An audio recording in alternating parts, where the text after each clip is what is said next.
All right.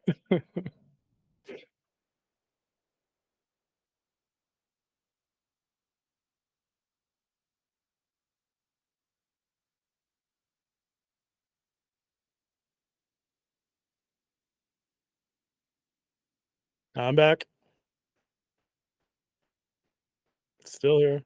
Oh, dude. Yeah, I thought you were gonna say do that thing any which ways now that we totally botched our cold open because we're absolute professionals and we hope that the zillions of people watching got a good kick out of that.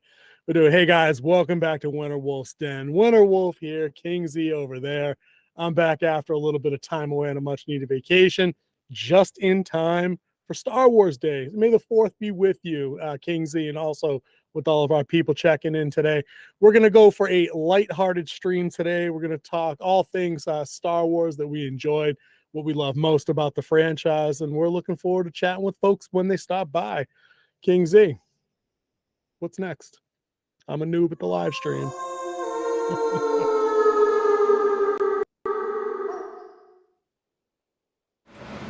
And we're on. All right. So now that we completely rolled our way through that, dude, what's formally, dude? What's going on? How you been, man? Been a week since we spoke. Oh, it's been busy. It's been busy. Still trying to get things squared away here on the home front.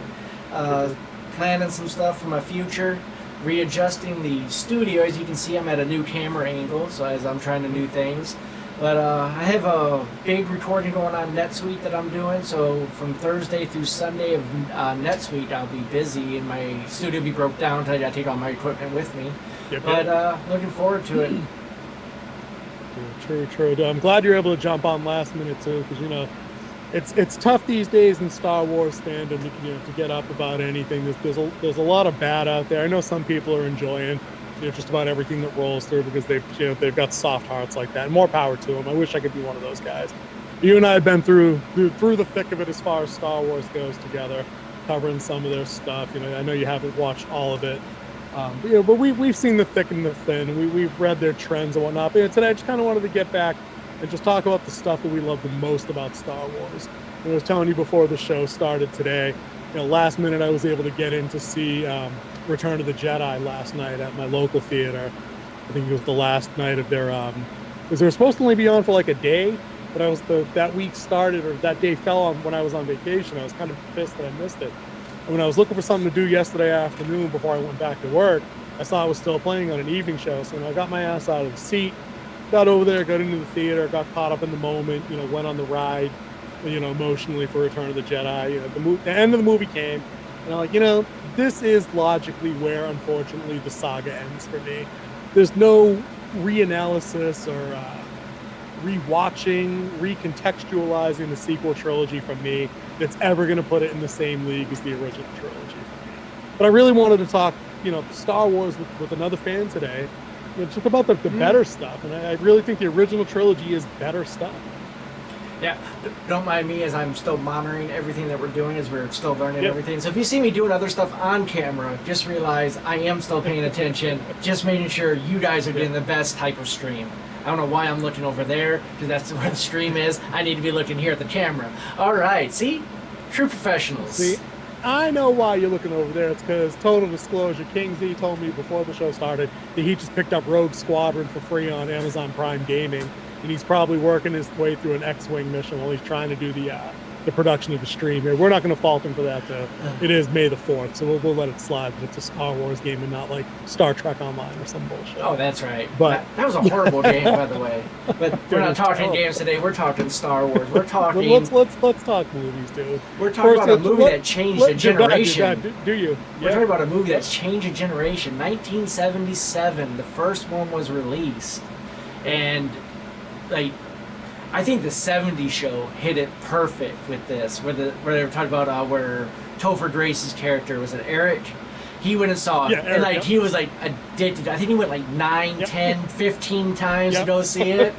And that's what type of impact this movie had on people. Even Stephen Colbert, which not a big fan of, but he does have some entertaining stuff now and then, said that he was actually part of the test screening of Star Wars. Oh, get out of here. I didn't know that. Yeah. That's cool. He saw it a week before release to see if it was good. So we can actually pay a little homage to Stephen Colbert for being able to helped say, yes, this needs to be in theaters, because it definitely did. Yeah, dude. It's funny. It's funny that these movies they go back that far, and visual effects aside, right? And even then, like I watched Jedi last night, man, and I the first thing I said when I came home, I was like, you know what? Give me practical and puppets every day over computer shit, because I'm 100% more invested in them than I'll ever be in anything CGI. We'll do the movies in order. Like we'll hit our our favorite parts of the original trilogy. I just wanted to say in this one though, you put a Yoda puppet on the screen, and when that little green bastard dies and fades away into nothingness, you feel it in your soul. That's a fact. That is an absolute fact. I remember bawling as a kid when he died, in 83? Return of the Jedi original run? I think it was 83. 83, 84, Yep. I think. Well, 40 years. It was 83. It had to be 83. Right. I bawled like an absolute child that I was back then. Dude, last night in the theater, dude, I got a little misty, and I looked around, and there were plenty of people sniffing. You know what I mean? So it's like, dude, it's real, because you know that even though the puppet's not a real thing, it's tangible, it has a physical presence, and it's there. You know what I'm saying? It's like there's just something uniquely special about, it was at the Jim Henson Company and the work they did, on those puppets for those movies back then. There's nothing like it today, and it's sad, man. It's sad. It's like it's a lost art. I think we've oversold on the special effects now. It reminds me a lot about it reminds me a lot of gaming. We're not talking games, but it reminds me now how people seem like they're so fixated on getting however many frames per second. Or we're trying to get into 4K gaming, 8K gaming, and I'm like, but is the gameplay and the story any good? Like, no, but it's 8K. Like, I don't care. There's 16-bit, 8-bit games that blow me away, to this day, and I don't care how, Hogwarts Legacy ended comparatively to some of those old games. You know what I mean? It's just like we've oversold to the effects. Speaking of gaming, you guys definitely should check out the free game on Amazon. Was it Prime Gaming, where they're giving away this Rogue Squadron 3D for free today. Today, and I think it's today only that they're giving it away. So go ahead. We probably should have done the show a little earlier, so we could have given people that heads up. That might have been a better idea. You still got 2 hours. Still got 2 hours. And if they're giving it away, it's yours until they decide to remove it from your digital library. Yeah. That's all good stuff. But before we get into A New Hope, we just want to catch people up on like the current state of Star Wars. We would just skip that and just get right into the good stuff. I'm kind of tired of bitching about it, to be honest with you. I think we have an entire back catalog for Andor. I've made my sentiments on Kenobi and Boba Fett well known. We bitch about sequel trilogy all the time, in our Andor stuff. So, I'm good with skipping right over all of that and just jumping into A New Hope. If you want to throw the poster up real quick. All right. We can just get right into that, dude. Boom! So, Star Wars: A New Hope. There it is. Now, I love that still people call it Star Wars.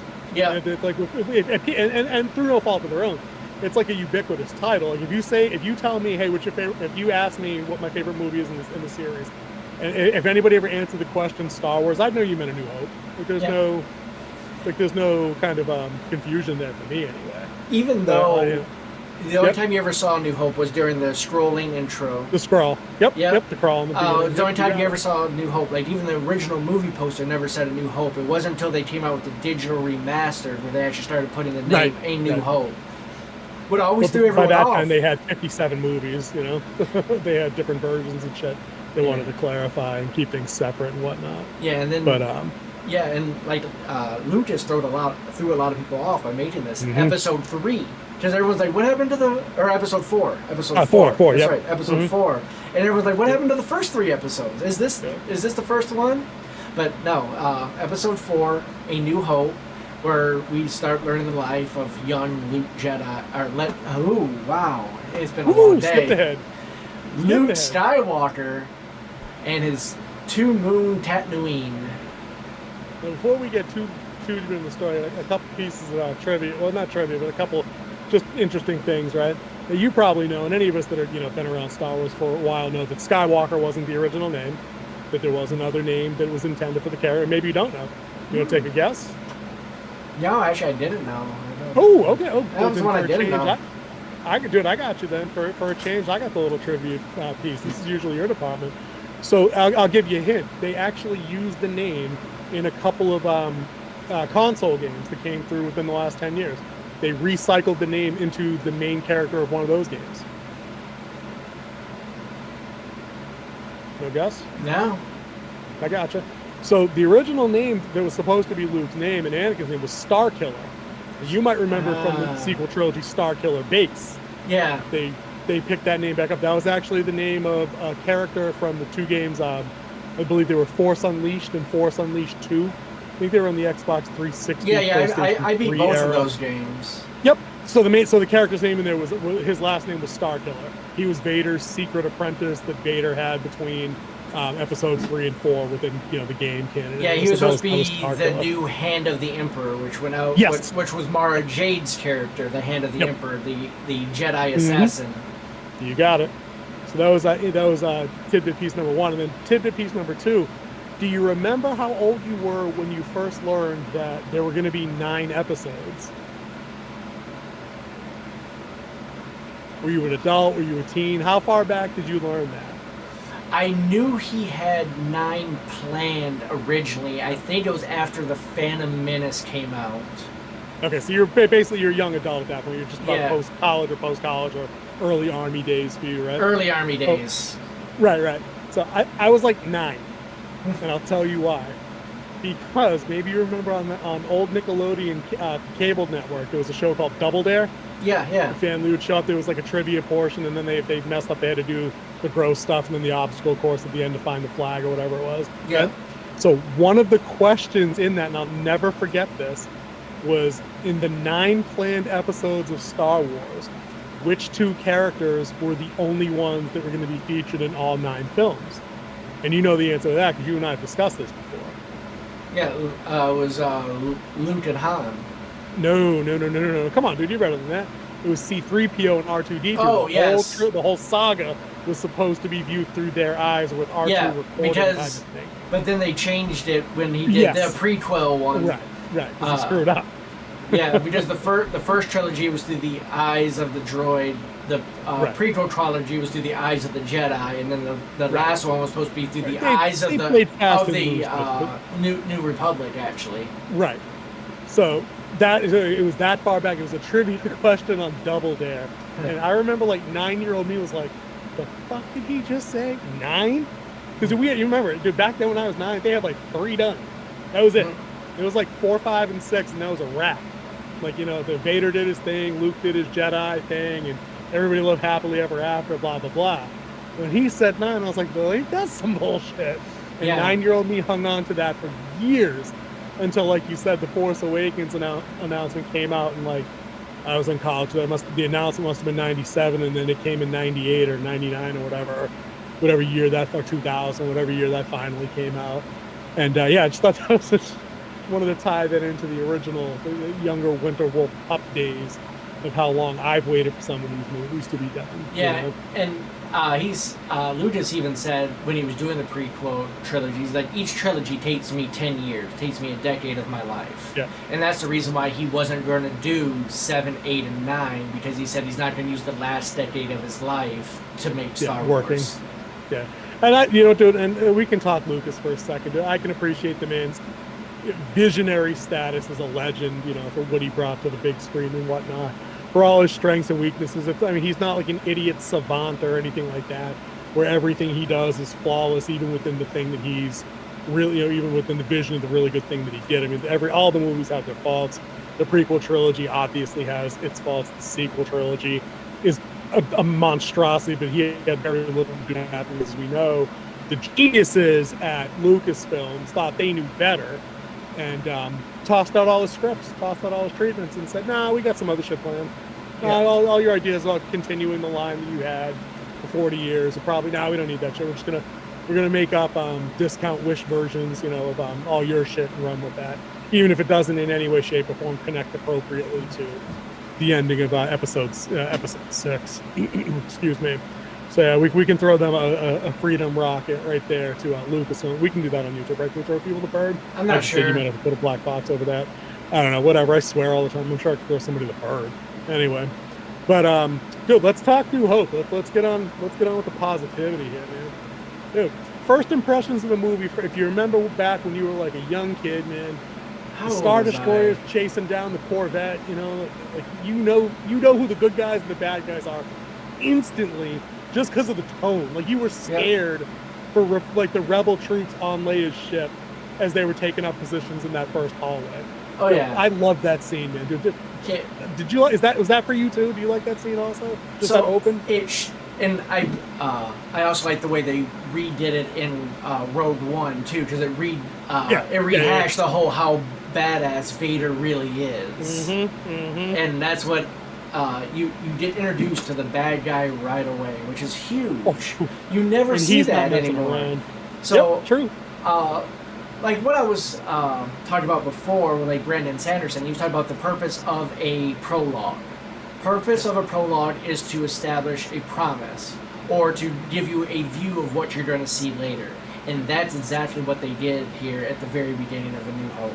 You see someone trying to get away being shot at by a huge starship, so you know there's going to be space battles and stuff like that.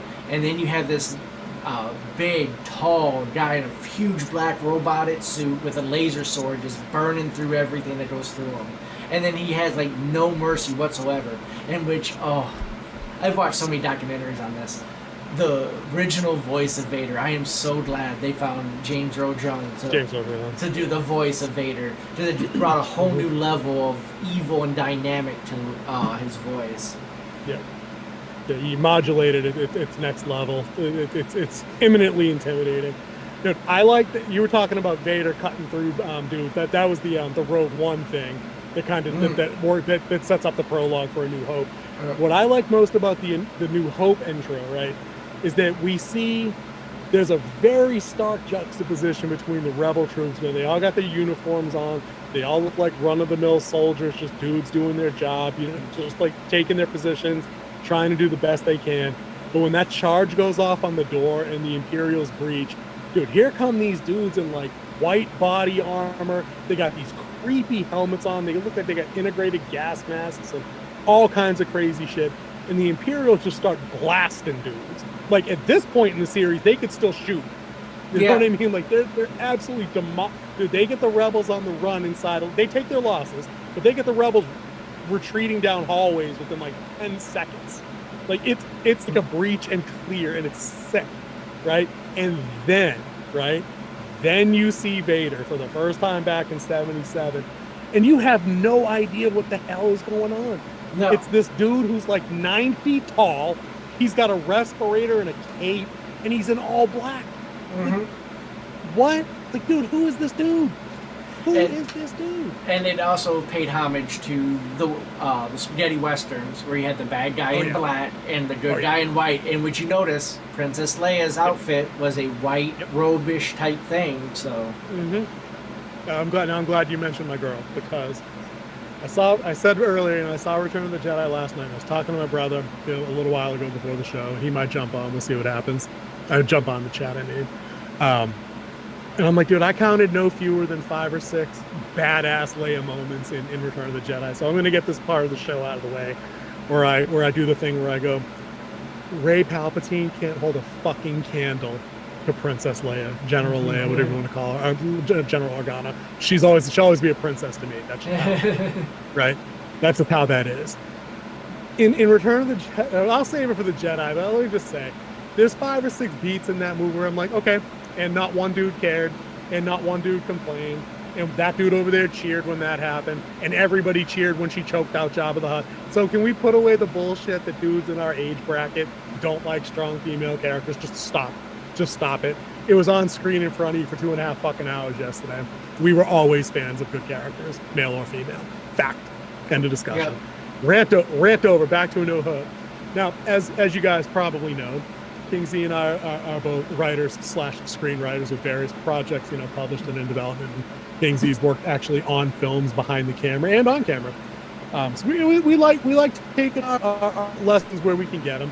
And one of the things I like most about that first part of A New Hope is when Vader's he's interrogating the captain of the ship, So we've got the original. He's got this dude 2.5 feet off the ground, choke slam to hell, and he's just like, I want the plan. So where's the ambassador? And he just crushes this dude's neck, throws him against the wall. Then he goes on a rampage with the troopers. Like, come on to tear this ship apart, and and find the passengers. I want them alive. He's just laying it down. And the whole while you're like, okay, so who could physically beat this dude? You know what I mean? Like you've got a crash course in villainology in like 5 seconds, how to intimidate your audience and the good guys. This dude broke into your ship, killed the captain, ran your security team into the ground. Like, what do you do? It was a perfect villain intro, man. Perfect. And all the while, it's moving story forward because he's asking about his goals. Yep. And what's one of the things you and I hate about shitty characters? It's when they're one-dimensional and they don't want anything. They're just there to be the obstacle. Yeah. In this scene, he's like, no, I need the princess. I know she's here. I want them. I want the plans that you bitches stole. Find me all the passengers. I want them now. Do it. But what are your impressions of Vader? Like when you actually hear the voice beyond it just being like James Earl Jones with that iconic sound.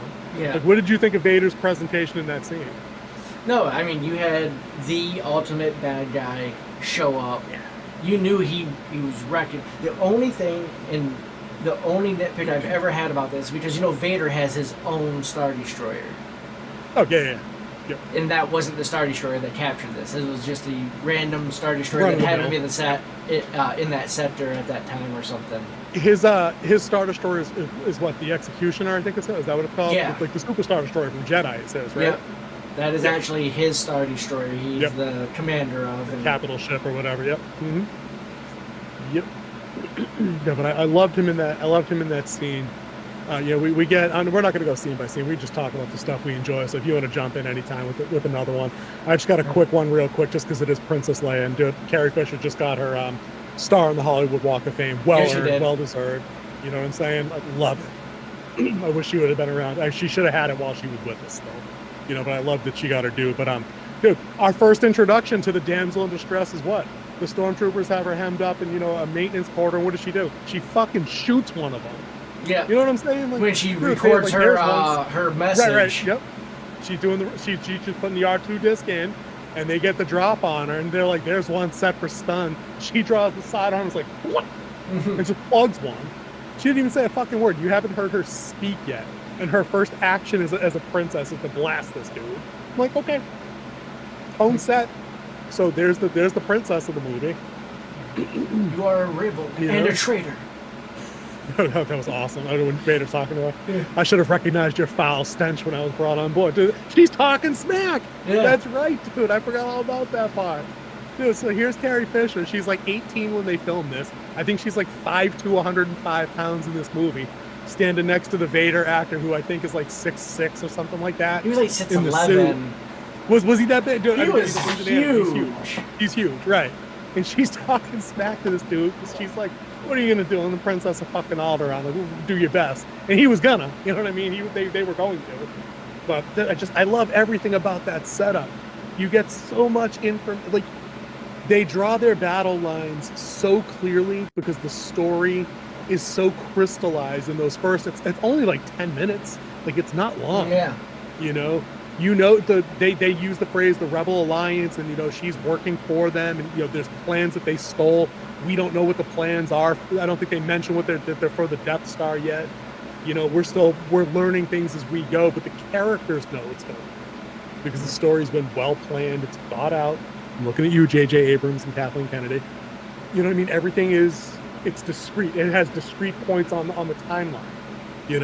So you're building into this story as you go, and you learn a little bit here, and it keeps moving forward. And then you learn a little bit more, and it keeps moving forward into the next thing. So by the time the droids hit the desert of Tatooine when they jettison in the escape pod, you're like, okay, is that it's a little too early to be the break into Act 2, I guess, but it's like it's a point of no return. Like, they're blasting off in a drop pod, getting down to where they're going to be, where they meet pivotal characters. Yeah, it was the prologue, stepped into Act 1 because you introduce characters and you set a clear goal. There are plans, he's trying to retrieve them, she's trying to keep it from them, and now it's time to introduce Act 1, where Act 1 Right. was when you see Luke for the first time. Oh, right. So I mean, so that's they do the interesting bit with like the droids and the Jawas, and that's all cutesy and whatnot. But like you said, the story, the central story, like the Skywalker arc, is where all of Star Wars takes place, and it begins where we meet Luke Skywalker, who, for all the criticisms he gets, is being like a whiny brat that just wanted to go into Tashi Station for some power converters. But you can waste time with your friends when your chores are done. Uncle Owen, every get off my lawn, character if there ever was one. But the man had a good heart. We can talk about Owen and Uncle Owen, Aunt Beru, because that's your inciting incident. Then if we move that far along, right? Or is there untimely demise technically? Because that's the point where he can't return. Yep. That's it for him. Speaking of the untimely demise of Uncle Owen, today I made Uncle Owen crispy bacon in honor of him. Ouch! Oucharoo! Ouch-o-roo! Too soon! Too soon, I say. So, we can cut to that. Let's skip right up to that then, right? So fast forward. A lot of stuff happens. It's all interesting stuff. Yeah, you bring the plot device together with the main character. That's pretty much what happens in the whole opening section of this movie. Is you have the droid get introduced to Luke, where he is given his mission, and then I watched a thing on story breakdown for movies, and like everyone talked about like the 3-act structure. Because like in a lot of movies, you have a 6-act structure. So Act 1 is you have introduction characters, and then you have the introduction of the plot. Act 2 is hearing about the mission and accepting the mission. The way they broke it down in the movie The Ring, which it was really good. Like, she knew about the kids who were dying, and then it was like when she was involved and her kid was involved, that's when she accepted the mission to figure out what's going on, try to stop it. Yep. And that's kind of what it was. He found out what the mission was, and that's where he was like, okay, well, I'm going to investigate a little bit, which brought him to Ben Kenobi, better known as Obi-Wan Kenobi. The mentor. Yeah. Yep. This is all Hero's Journey. This is Hero's Journey 101. Oh, yeah. And then I love it. From there, they went back to his home where he saw his family destroyed, his whole life uprooted. You skipped an important part. You skipped the denial of the call part. Because after they watch the message, Obi-Wan says, "You must go with me to Alderaan. I'm too old for this shit." And Skywalker says, I can't go with you. I gotta go home. I'm in trouble as it is, this, that, and the other thing. Yeah. And Kenobi says, "You must do what you think is right, of course." So they travel off and they do their other little bitty thing. And that, where they find the Jawas, they come across the Jawas that have been slaughtered. And the Sandcrawler is destroyed. Luke puts 2 and 2 together and says, "Oh no, if the stormtroopers found the Jawas here, they're going to learn who they sold the droids to, and that'll lead them back home." And then we get that. It's a great scene. I love it. You get that panic scene where he jumps in the stand speeder. He's trying to get home. Dun, dun, dun, dun, dun. The music's all up-tempo and fast, and he's cruising back into the farm. And then you get probably the grisliest thing you see in the original trilogy, besides the Obi-Wan arm-cutting thing in the bar, which is nothing. But like, we've got Uncle Owen and Aunt Beru straight up flame thrown in front of their house. Yep. But it took me like 10 viewings as a kid to understand those were like human skeletons that had been like torched down to like nothing. That was grisly as anything you'll see in Star Wars, in my opinion. Yep. So that hit hard. But yeah, he had the denial of the call. He gets there. He goes back to Obi-Wan, and then he says, "All right, I'm gonna go with you. I think I gotta go do that now. I have nothing left here." Yep, pretty much. So that's the point of no return and the answer to the call at that point, when he had no other options left. The textbook 1, 2, 3, 4, 5. It's still, doesn't it seem so simple?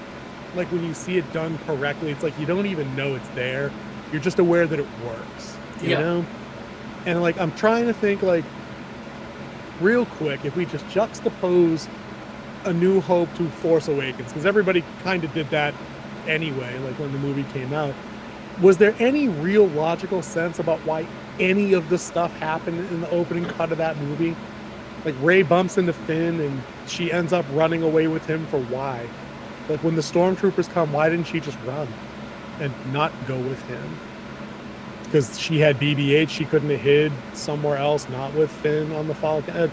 It all just seems so contrived, you know. But in this, it all just, these things all made sense. Like she was like Skywalker had to do the next thing that he did because he had no other option. I don't know, man. It's maybe just me nitpicking episode 7, but it in a way that I don't think it could ever work like episode 4 does. I kind of have no pity for episode 7 being as lackluster as it was.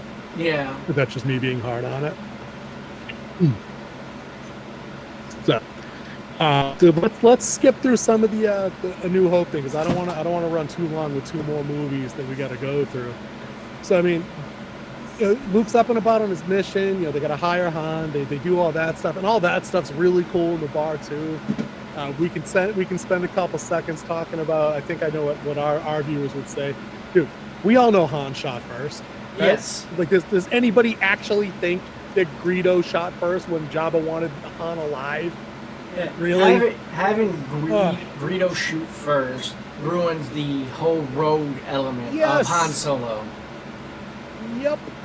Dude, and not only does the effect that they rendered in to make it happen look stupid, for I think Lucas even come back himself, you know, in the later years after that, and been like, oh, you know, we just feel like it fit Han Solo's hero story better. I'm like, no, it didn't, because he wasn't. He was a scruffy-looking nerf herder smuggler. Like, wasn't that the point of the character? Yeah. Wasn't that how he was supposed completely to be? was. It torches it. And you got to remember, like, the last thing Solo says before he shoots, like, dude, he's talking smack. You know, Greedo's saying, "Oh, I've been looking forward to this for a long time." And Solo's like, "Yeah, I bet you have." And ow! Like, dude, that's not the action of a guy that dodges, pushes to the side, and then shoots, because he's dodging a blaster bolt. No, it was just dumb, dude. That was one of the dumber things about the remaster. Definitely one of the dumber things, man. I'm glad we're on the same page for the who shot first, though. I was hoping you didn't come down on that Greedo bullshit. Like, on the Han shot first, Greedo shot first. Like, no, that's some bullshit right there. But so I think we're on the part of the movie, I think, that a lot of people, when they review it later, like, you know, present day, this is the part that they say is kind of slow, where they're making the Death Star incursion kind of thing. They come out of hyperspace, Alderaan's destroyed. Vader had already done his demonstration, you know, for Leia to show them. Tarkin did. Well, yeah, Tarkin did. Right? It wasn't Vader. Yeah, true, which is an important point, because Vader's not number 2 in the Imperial Army command structure. Mm-mm. That's right. He's the Emperor's right-hand guy, but there is a rank and file, and he's not it. He is actually secondary to Tarkin, as we see in the staff meeting scene where he's choking out the dude for his lack of faith. Yeah. And Tarkin's like, "Vader, release him." It's like, that which is pretty badass. And then even Leia had a line about it. It's like, I was wondering who's holding Vader's leash. Vader's leash, yeah, that was good. So they get there. Alderaan's gone. They follow the lone TIE fighter back to the Death Star. And, you know, they do their little. It's kind of like they get all Splinter Cell for a little bit. They're kind of sneaking around. They very cleverly grab a couple of stormtrooper outfits. They borrow them. Yeah.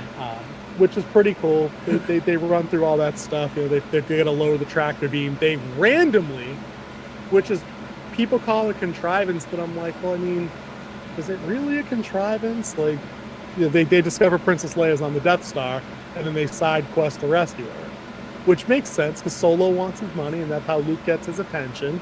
Yeah. You know, she's rich, powerful. The reward would be, well, more money than you can imagine. You know what I mean? Like, it's like it all plays into who they do. He's the idealist that wants to help the princess and fight the Empire. Solo's in it for the money. We're good down here. How are you? Right. We're sending in a squad. Oh, negative. We got a weapons leak here. Large leak. Very dangerous. I love that. Hilarious. But we could skip right to that part. That's funny without it being like undermining the tension of the moment, because the music's building. You know there's a shootout coming. And then there is, and it's fucking awesome. Like, it's fucking awesome to watch everybody. The crossfires going all over the place are dope.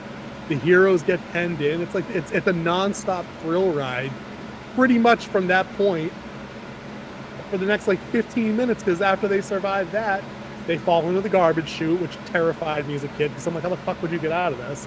Like, there's literally no way out of this alone. You need R2 to do the stop the trash compactor thing. Yeah. You know, terrifying. And then there's like a giant space slug thing, and oh, R2, it's horrible. Right? So they survive that. They get out. They run into like even more stormtroopers or some shit on the way to like the Falcon, and then we get to one of the best scenes in the movie. Right? We get the Obi-Wan Vader duel.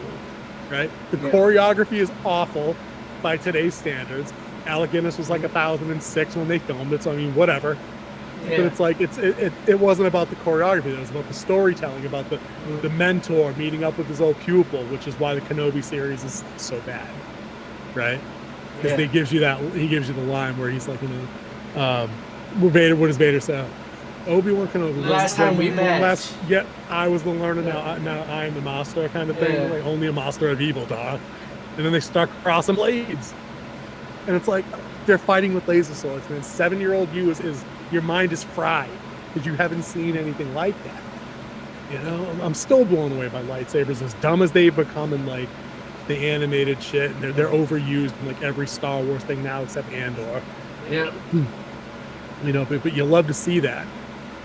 As an aside to that scene, have you ever seen? There's a fan film that kind of reimagines the Vader Obi-Wan duel. The choreography's off the wall. There's force powers and shit. It's crazy good. No, I've never seen that. No, I haven't seen that. I'll find you the link and I'll send that over at some point soon, just so you can see that. And I'm like, oh, dude, they had to cut this into the movie because it's pretty cool. But then we get another dramatic moment. We get another storyteller moment here when our heroes are running to the Falcon because all the stormtroopers in the hangar are distracted by the lightsaber battle going on over here, right? Yeah. So they finally make their move, and about halfway across the floor, Luke notices what's going on. He sees Obi-Wan fighting Vader with, you know, the lightsabers. He's like, Ben? And Obi-Wan hears him through the Force, or he hears him, and he turns, and every time the music swells with the score. How do you not feel it here? Like it's nuts how it does it every time. And then, yeah, dude, walk us through the rest of this, dude. So this is the part where Ben dies. Or dude, tell us how.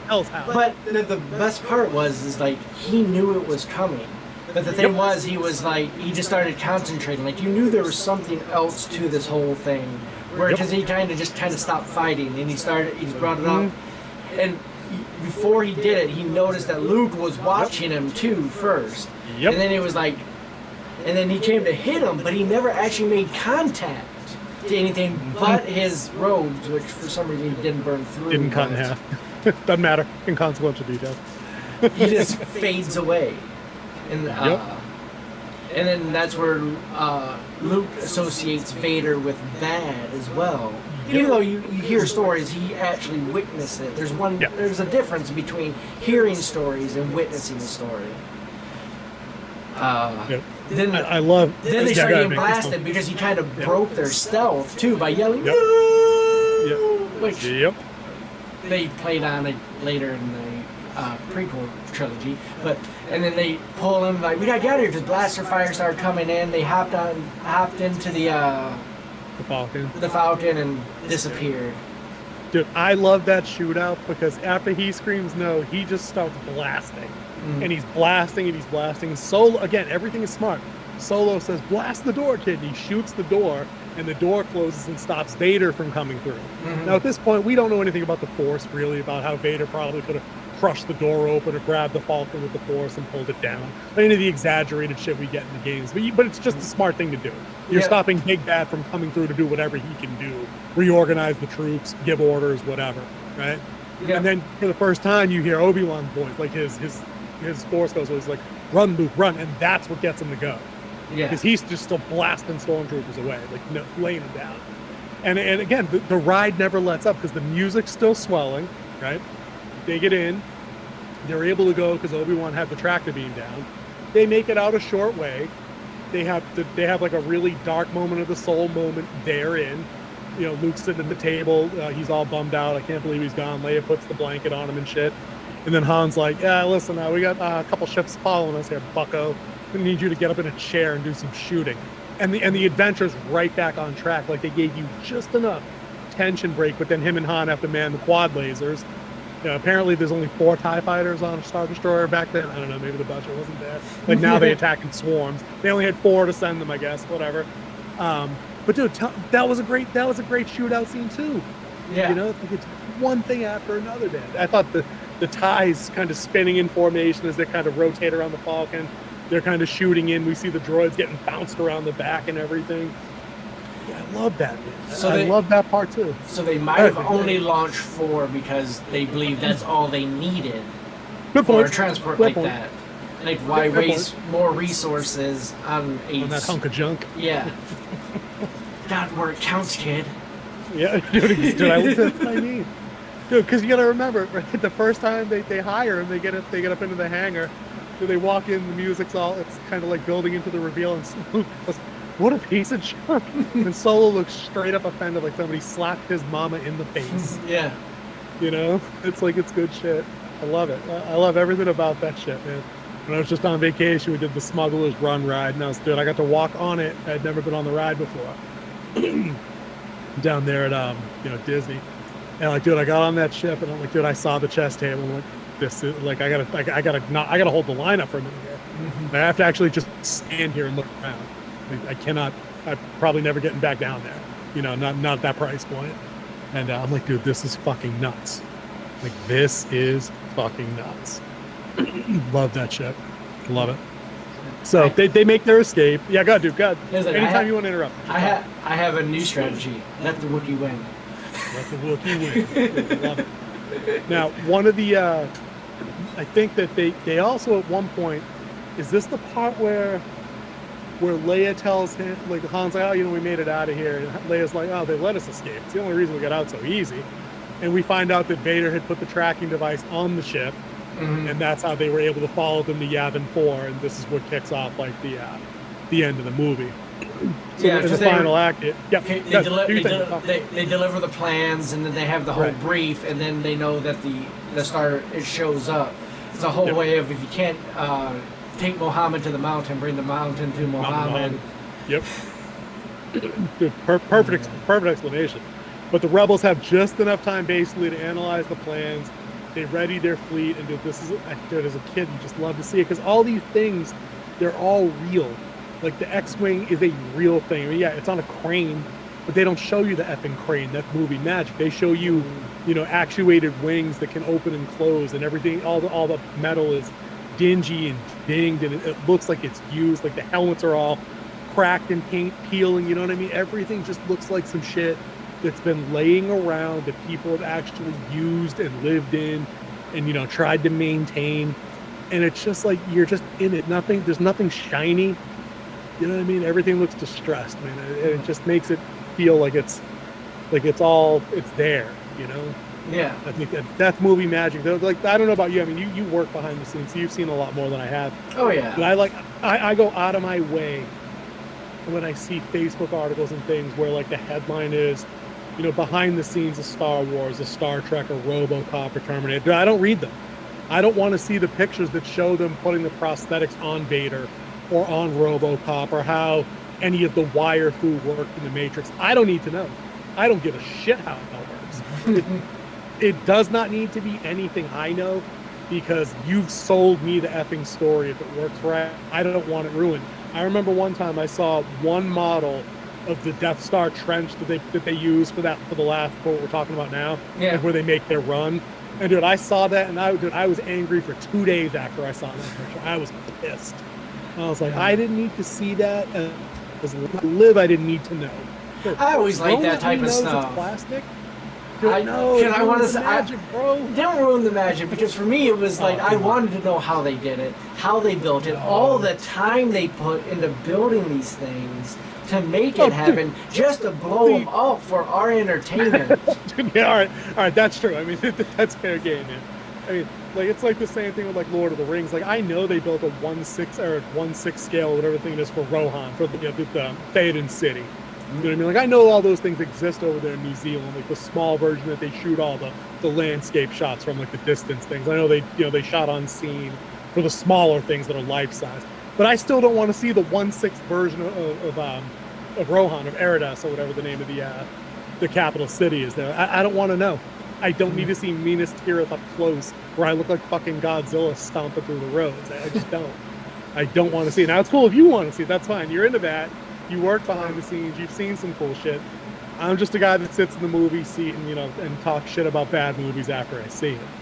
You know? But yeah, go ahead, dude. Yeah. So, this movie is such a cultural icon to begin with. I mean, you have to think of all the remakes. I mean, you have Blue Harvest made by Family Guy. They pretty much remade the story with the Family Guy joke. All the Spaceballs, the Robot Chicken remake of it.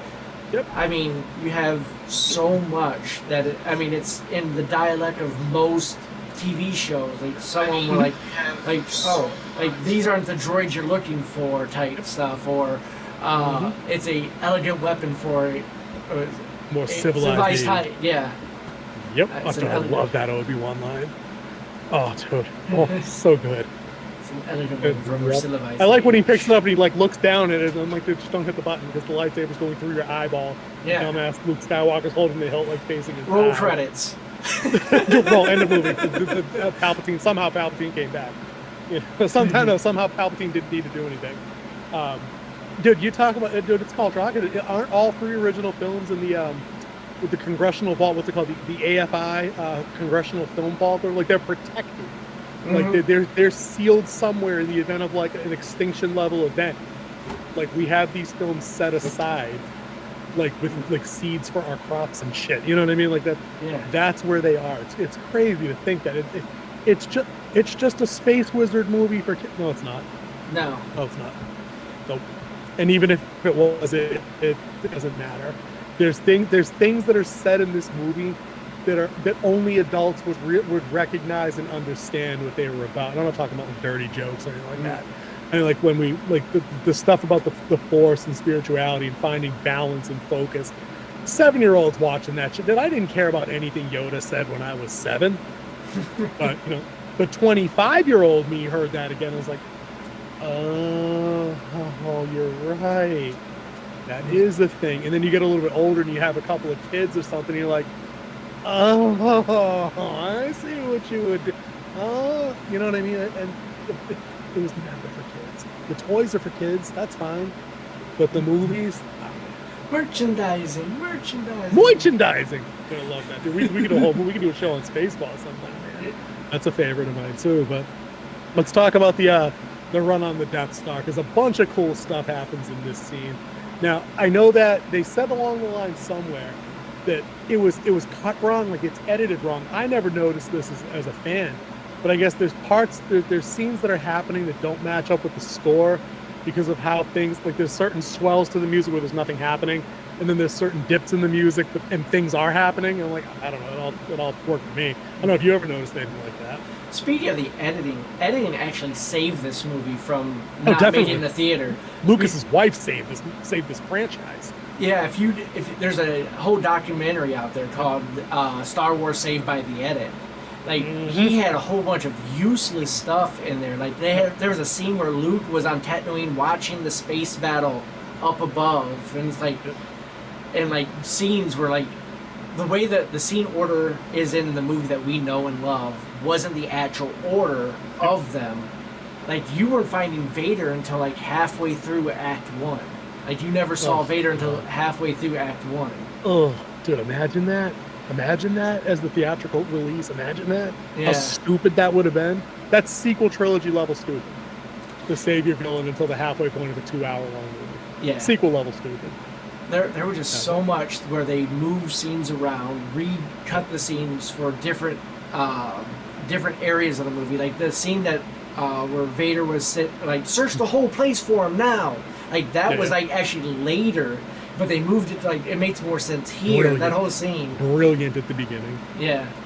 That was all. I believe that was Lucas's wife. Did she not handle was she not the head editor or whatever whatever that. Her name's, I think it's Deborah Lucas. I think is the name, if I'm not wrong.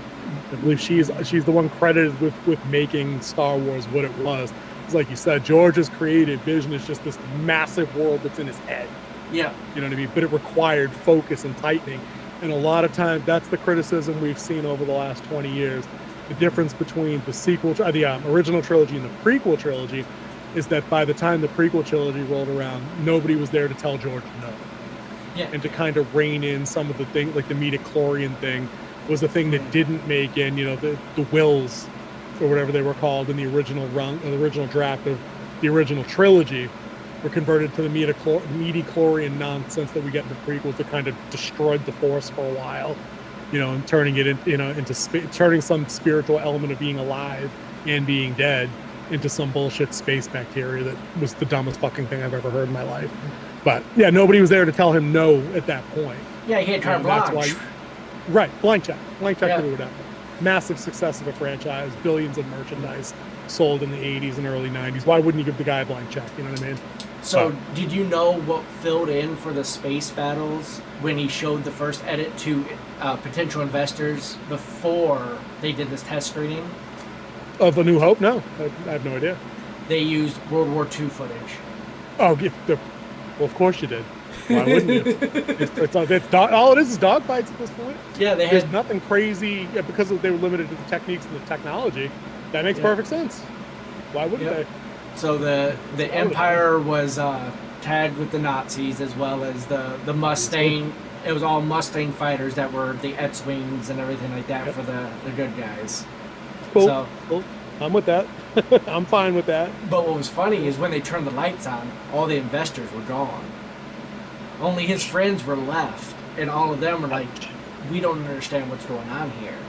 And that's when they took it back to the edit and turned Star Wars into what it is today. And thank God for that, because without those particular cuts, we know it works as we see the final product, so it's easy to look back in retrospect and be like, well, obviously they had to do this. No, obviously, if you were there in the first place putting it together, it's a crapshoot which draft or which cut you go with. It's who do you trust? It's nut cutting time.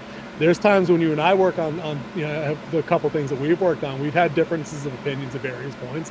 We don't know what's going to work out until we commit to one of them and go with it and see how we like the final product. If we get it in front of people, and if we get things peer reviewed, then we know.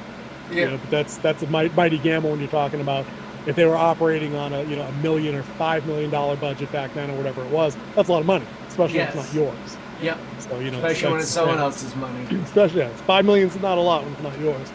But let's wrap up A New Hope stuff. So a lot of stuff happens on the Death Star run. It's all cool. We get iconic lines like lock S-foils in attack positions, and then you see the X-wings finally open up and do their thing. You see Y-wing bombers flying in formation.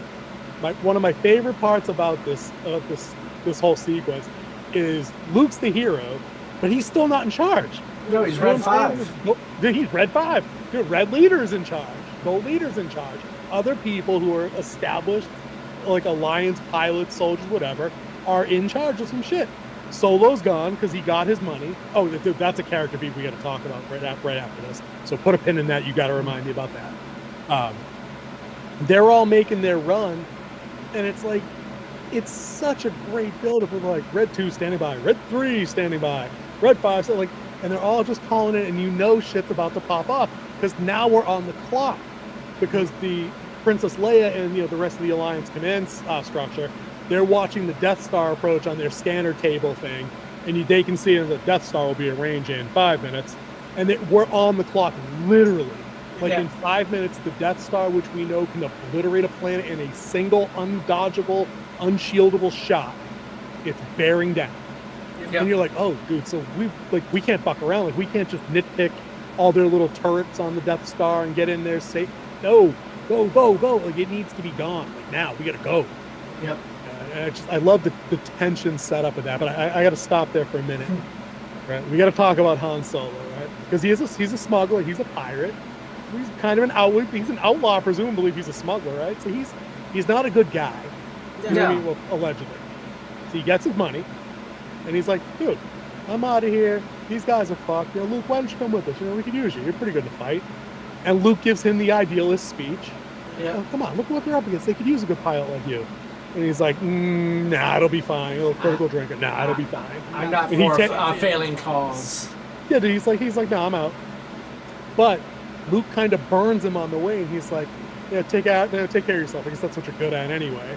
And he kind of storms and sulks off and shit. And the last thing you see is Solo lifting a crate of money, and he looks back at Luke. He just not like an angry look or a glare. He doesn't get the last word or anything like that. It's a very subtle shot. But I remember thinking when I was a kid, I'm like, what the fuck do I know about movie structures when I'm 10, right? I'm like, okay, all right, that might have prickled him somehow, you know, maybe, hopefully, you know. And then we fast forward things, right?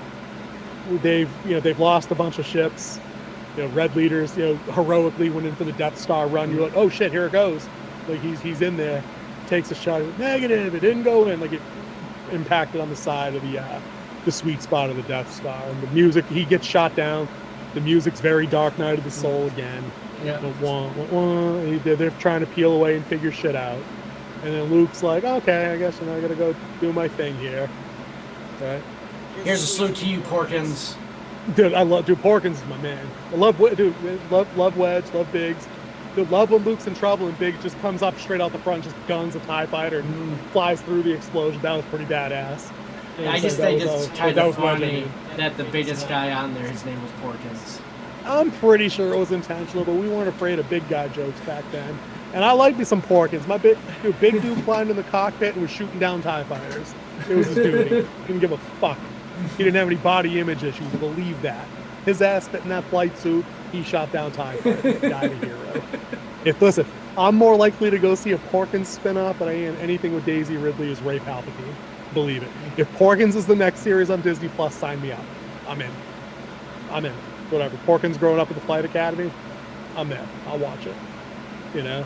But so Luke's doing his Death Star run. You know, he's dodging blasters and shit. He loses all his wingmen, you know, slowly but surely.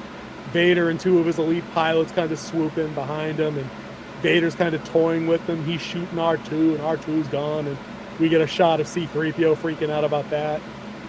You know, Luke's trying to lock in. He can't get in there. He's got the targeting computer, and the numbers are counting down. We get shit from base that they're counting down. Death Star's right on top of them. It's the whole bomb under a table type plot point. Yep, dude. Textbook, right? And then cue the music and Obi-Wan's voice. And again, you've never seen anything in movies like that before at this point. I hadn't. Dude, it's magic. It's legitimately magic. It's real. It's a thing, right? Dude, goosebumps just thinking about it. And it's crazy. Right? Use the Force. Look, you want to talk about entering into cultural dialect, like the lexicon, what we say. Use the Force, right? And he's still trying to use the technology to help line up the shot, right? Let go. And he finally does, and he puts the thing away, and the music changes, and it gets up tempo, right? Mm-hmm. He's bearing down. This is when he loses R2. And then Vader locks on. He's like, I have you now. Dude, that chills to my bone. Just remembering that line, right? And then who comes back, dude? Wrap this movie up for me. Who comes back? You hear I always wondered, like, did he fly in from a star? And I remembered it was him leaving hyperspace. I didn't figure that out for a while. I'm like, why is he flying out of the star? Does it look like it was out a of the star? out of hyperspace, but in front of the sun, though. You can see a sun in the background, I think. No, that's the actual Event Horizon. Hyperspace? Yeah, that was the Event Horizon, them leaving hyperspace. That's how it used to be. It was kind of like a wormhole type setting when they first introduced it, and then they changed it to the really cool, just really fast disappear, which I always love. I do. That was awesome on rides still to this day, 43 years old. Do those stars start to stretch and then love it. Yeah. There's nothing like it. Nothing. Dude, but it's Han Solo, right? Yep. He gets it with he gets two shots in that spins Vader out. Doesn't destroy him, just spins him out. Spin out, yep. And then he's like, the coast is all clear, kid. You're all clear, kid. Now let's blow this thing and go home. I'll never forget that line. Never. Yep. Love it. So Luke takes the shot, sinks it, You hear the Death Star now. You don't see you get a couple of intercuts of where the rebels are, but the last thing you see inside the Death Star is Tarkin just watching. It's like stand by, and then boom. And it's like this because they were starting to power up the laser at that point. Yeah, oh yeah, dude, definitely. Oh yeah, the ignition sequence had already been going on. Yeah. Right. So the Death Star explodes, and the original it's just the explosion, and they added the stupid vertical ring or whatever it was.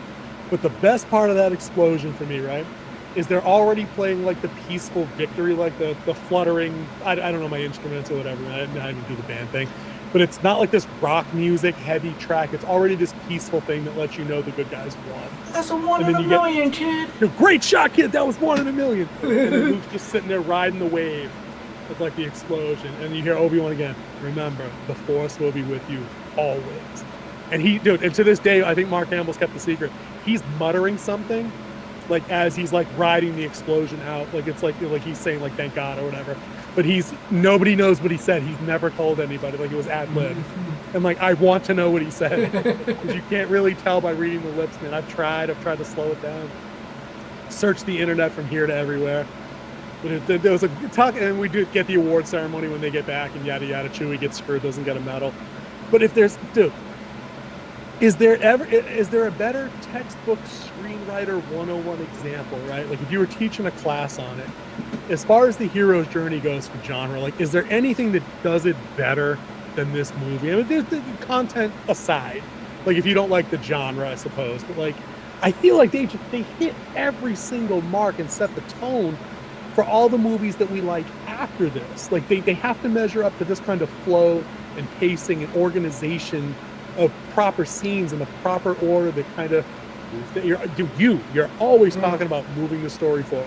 Yep. Moving the story forward. Rising action, tension, release, chill for a second, build up a little bit higher, same, and then you hit your maximum peak and then denouement and you ride out. I mean, is this not still the standard like 40 fucking years later? It was a standard back then when he wrote it. I mean, if you look at the movies that came before it that were big hits, Rocky, which I believe won the Academy Award the same year, 77. Rocky follows the same beat, so we could do we should do, we will do a Rocky movie, definitely, because I think Stallone knows. Stallone's a talented cat. Yeah, and then The Godfather, all of those movies, I mean, even Dr. Strangelove follow these same type of beats. It's been the movie formula for just how you're going to change it for the story you're trying to tell. Right. Yep. And that's a great thing about sci-fi in general. Sci-fi and fantasy is such a great genre because you can tell any story in these, no matter what you want to tell. You just put it in these settings, and it just makes it maybe easier to even tell that story. Yep. Because the beats work like guideposts on a path, and you can make the path wind any which way you want. Yeah. That's the beauty, like you were saying, of the genres, that there's tech you can interchange in and out. And you can brand your own story. Like if you're a creator yourself, you don't have to just do fan fiction within Babylon 5 or Battlestar Galactica, Star Trek, Star Wars, Stargate, whatever, like all the Star things. You know what I mean? Yeah. Like you typically write more in that genre than I have at this point. So, I mean, but you can draw on conventions. Like it's not like the FTL drive, fast and light drive. Like if you're doing sci-fi, you need that. If you don't have that, people are calling into question if you're actually writing. You know what I mean? Like futuristic Yeah. sci-fi. And there's now not energy shields on ships. Yeah, there's a lot more science in science fiction than there was in Star Wars, because there's a lot of things in Star Wars that doesn't make sense. Like in space, there wouldn't be an explosion. There probably may be a poof, and then they'll be all gone. Like you see parts nowhere. Yeah, no fire, nothing like that. The laser beams would actually lose traction. And yeah, there's a lot of things that wouldn't make sense, especially like turning like they would be an airplane in space, because there would be no resistance. They'll need like stuff to propel it from the front. But beside the point, I mean, they showed that in Battlestar Galactica, like the actual how they would maneuver. Like they had front jets. But they had thrusters all over, right? So they could spin on an angle. But they still had to slow down and bank into those turns because they weren't like typical warp bubble supported ships that could turn on a dime, like like typical UFO kind of, as we imagine UFOs have warp fields to create their own friction and inertia and things like that. That's why the Enterprise can do whatever it does. Yeah. Kind of thing. Dude, true that, dude. But yeah, dude, you're as far as it goes, man. Setting standards, man. Setting standards across the board. Dude, let's throw up Empire real quick. Let's get through these. If you've got time, we can. But I can do Empire if you want. So you got a little bit more time in it. Empire is probably considered one of the greatest sequels next to Godfather 2. Yeah. And it was because it took on, you had the classic hero's journey in the first one. In Empire, as you can see the poster here on the screen now, it took a much darker turn. And it was the time for the bad, like, you kept waiting for the good guys to prevail, and like, it was quicksand. The more they struggled, the further they sunk. And you could That's definitely a great explanation of that. And each of them were giving up on their core values during this. Like Luke gave up on his training halfway through it because he had to go save his friends. He did, he was the hothead. He had to go do it. Yep. Han trusted someone where he's been a loner all this time, and it backfired. Yep. Princess Leia really didn't do much, like where it would look. The Return of the Jedi is her movie.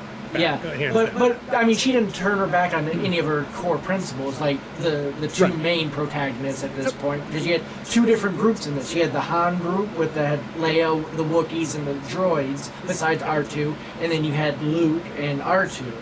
You had two major groups going through everything, and like there was never a calm moment for the protagonists in this. It was all just straight beat down after beat down after beat down. I mean, you start off with a Battle of Hoth, where... Oh, dude. Look at my hat, dude. Hat. Hoth. It's right there. Yep. It was a last stand type setting because they knew they were outclassed. And by the way, the greatest military war machine was unleashed. The troop carrier, massive killer, the AT-AT. Oh, God, that was so badass as a kid. Dude, we got to pause. Because we skipped over the entire bit of the beginning where we see Luke get to actually use the Force. We see Force Ghost. We got to talk about that for a quick second, right? So, the beginning of the movie is the probe droids coming down. They're doing the Empire's searching out the new Rebel base, kind of thing. They've settled on Hoth, which, as we all know, is an ice planet. It's a hellscape, a frozen winter, tundra everywhere. I love it. I'm gonna move there. Right? And what gave them away? What did the probe droid find? Did they find the shield generator, right? The shield generator. It was the shield generator that gave them away, because they were. They showed like different probes. Here, let me take the movie poster down for a second here. Yep. You saw that. And it's because the heroes weren't fast enough. They didn't, like Han and Chewie didn't destroy the probe droid quick enough. Yeah. So it was their first failure of the movie. It's their fault that it all goes to hell. But I mean, even before that happens, Luke gets unceremoniously dismounted from his Tauntaun, captured by some polar bear thing. I never remember what the thing's called ever. Forgive me. Yeah. But we get a first look at him using the Force, because he gets that iconic bit where he's reaching out for the lightsaber as he's suspended upside down in the cave, pulls the lightsaber in the Force, hacks things on him off, Obi-Wan style, and then runs out, passes out in the snow. He sees Obi-Wan. Obi-Wan gives him the mission we were talking about in the first part, that he's got to go to Dagobah for Jedi training from Jedi Master Yoda, who he has no idea who he is yet. Luke doesn't know. Eventually Solo finds him, because they have a really dramatic point at the base where Solo comes back after destroying the probe droid, and he's like, Luke's not back yet? I'm like, yeah, we had to close the doors. It's like -800 out there or some shit. We're gonna have to wait until morning to go get him. And then they go search for him in the morning or whatnot. Solo finds him. They do the gross. Didn't he go back out? No, Han went back out then. Oh yeah, that's right. Because we were seeing the new Leaf Han Solo at this point, or General Solo at this point. Yep. Headed out there, like we don't know how much time gap was in between. He's like, my friend's out there. Yep. He grabs his tongue and goes, your Tauntaun will freeze before it hits the first marker. Then we'll see you in hell. Badass line. You're right. I forgot all about that. So he's searching for him all night. He finally finds him. He feng shuis the Tauntaun's guts so he can keep Luke warm. We get our first look at the dead ones smell worse than the live ones. They smell that bad. On the outside, they spoofed that in the Family Guy show, which was it was hilarious that when they spoofed on a Family Guy. He's like, He takes like 8 breaths instead of the 3 Solo takes in the movie. Just it's the variation on Peter Griffin doing the skin knee joke where he falls and he's like, like 10 times. Right. I love that. We see the snow speeders, which is foreshadowing to what they're going to be doing later. They're not just rescue ships that go out and find people that are stranded and shit. Then the battle happens. Yeah. We see the AT-ATs doing their thing. Dude, they're just, we think they're unstoppable because they're 80 feet tall. They're armored, 4-legged, stomping walkers that are shaking the ground. With huge the Rebel blasters. base has shitball, right, mega cannons. They got anti-air miniature guns on the heads also. The speeder blasters are no good, except for that one time when they down one and then all it takes is a single shot to like the top of the shell and it explodes. But whatever. There's a soft spot in the very back of the head thing. Sure, whatever. Wherever it was. I'm just saying. Right? It was a power cable or a power node or some shit. I don't know. Fusion reactor or something, right? Fusion reactor. There we go. There we are. So they're big enough to basically rattle the Rebel base, which is in like an ice cavern kind of thing, like completely underground for the most part. Your chunks of ice are falling up the ceiling and bonking R2, which is fucking hilarious. I love that. That's the kind of humor I want in the movies. A couple sight gags here and there. I don't need a Marvel one-liner to undermine every tense moment we get. You know what I mean? This is the kind of humor I'm down for in these kind of scenes. So the battle's going underway. The Rebels are doing their best. They got the cool radar guns that are firing, but they're doing no good. They got trench warfare blasters. Do nothing. The speeders go out. Luke goes out with his co-pilot. We see tow cables. They're wrapping them up and finally starting to knock them down a little bit. You know, but again, they fail. Luke fails because he gets shot down. Yep. Right? He gets a little too aggressive, but he picks himself up, grabs his lightsaber, shoots the magnet tow cable thing up into the AT-AT's guts, and lightsabers it open and throws a grenade in there and blows one up, and then he passes out and he's out for an hour or whatever. And then the battle happens, and the AT-ATs destroy the shield generator, and we get a low-key iconic line. I always like it. I use it in Call of Duty all the time, like when we start to lose in like a defense mode, like Imperial troops have entered the base. Imperial troops have entered and it cuts out. And this is where we see Leia being a badass, where she's like, give the emergency evacuation codes and then get to your ship. Like, she's still in charge. Like, she's a badass. Nobody cares. Like, no one hates it. It's who's in charge there. And she's fighting to stay with her people, but it's like Han's going back to her when he finds out she hasn't evacuated yet. Yep. It's like these characters care about each other legitimately because they spend time doing these kind of scenes with each other, and it creates that mesh, that network of affiliations between them. Yeah. The entire sequel trilogy, I get none of that between any of the new big three, except for Finn screaming Rey 15 times in each movie. It just doesn't work. Not like that. They have no chemistry anywhere in the sequel trilogy bordering on Han and Leia or Luke and Leia. Nothing. Not even close. So you see that they're escaping on transport ships out. What covers them on their way out? Like, how do they ion escape? cannon, bro. That's Ion right. cannon. Fire the big booby guns. Ion cannon, IO control. Fire! And it's like, and you see it actually hit one of the Star Destroyers, and it just starts to tip. And then do another low-key line. The first transport is away, and people cheer. Yeah. And you're watching the movie, you cheer with, even if you don't do it out loud. You cheer with them because you're like, oh, fucking hell yeah, we're getting crushed here, but we're making some progress. Like, we're getting ships out. Like, we're not getting completely hosed. We have a chance. Small victory, And it's like, that's when things kind of turn a little bit into like a positive after they've been getting skunked. But they still lose. Like, the Walker captain the battle is lost. They're just trying to save what they can. Yeah. Yep. Over. Because the lead Walker finally rolls up and he's like, the shield generator's in range, so I'm firing, and he fires like a super burst. And you could see it on screen, like, these bolts are bigger than anything you've seen before that they've used. And it's like, boop, shield is down. But luckily the Alliance has already gotten away. And that's just like, again, what's that, the first 20 minutes of the movie? That whole battle and the Luke stuff with the it being trapped, 20 minutes, 25 minutes? You're like, I'm exhausted already. We've only covered that. There's so much more of this effing movie. Like, it's nuts. This movie would be you could do a whole series on just breaking down this one movie. Oh, yeah. I mean, that's why you and I are just talking about the parts that like we like the most. You know, we're not doing the scene by scene thing. Like it's an episode. And then one of the next big part coming up here, you know, they go their separate ways. They break into the groups like you were talking about. Luke says, "Yeah, I'm going to the Dagobah system. We're gonna go find the Yoda dude." And dude, I love everything about Dagobah. It's an actual swamp. There's water. There's trees. There's shit in it. It looks like it smells bad. You know what I mean? There's mist everywhere. And like, dude, and it just looks lived in. You know, Luke crashes the well, he doesn't crash, like he touches down, loses the ship almost instantly because he, you know, what the fuck does he know, right? He almost loses R2. That's a tense moment where R2 gets swallowed by whatever it was that spits him out.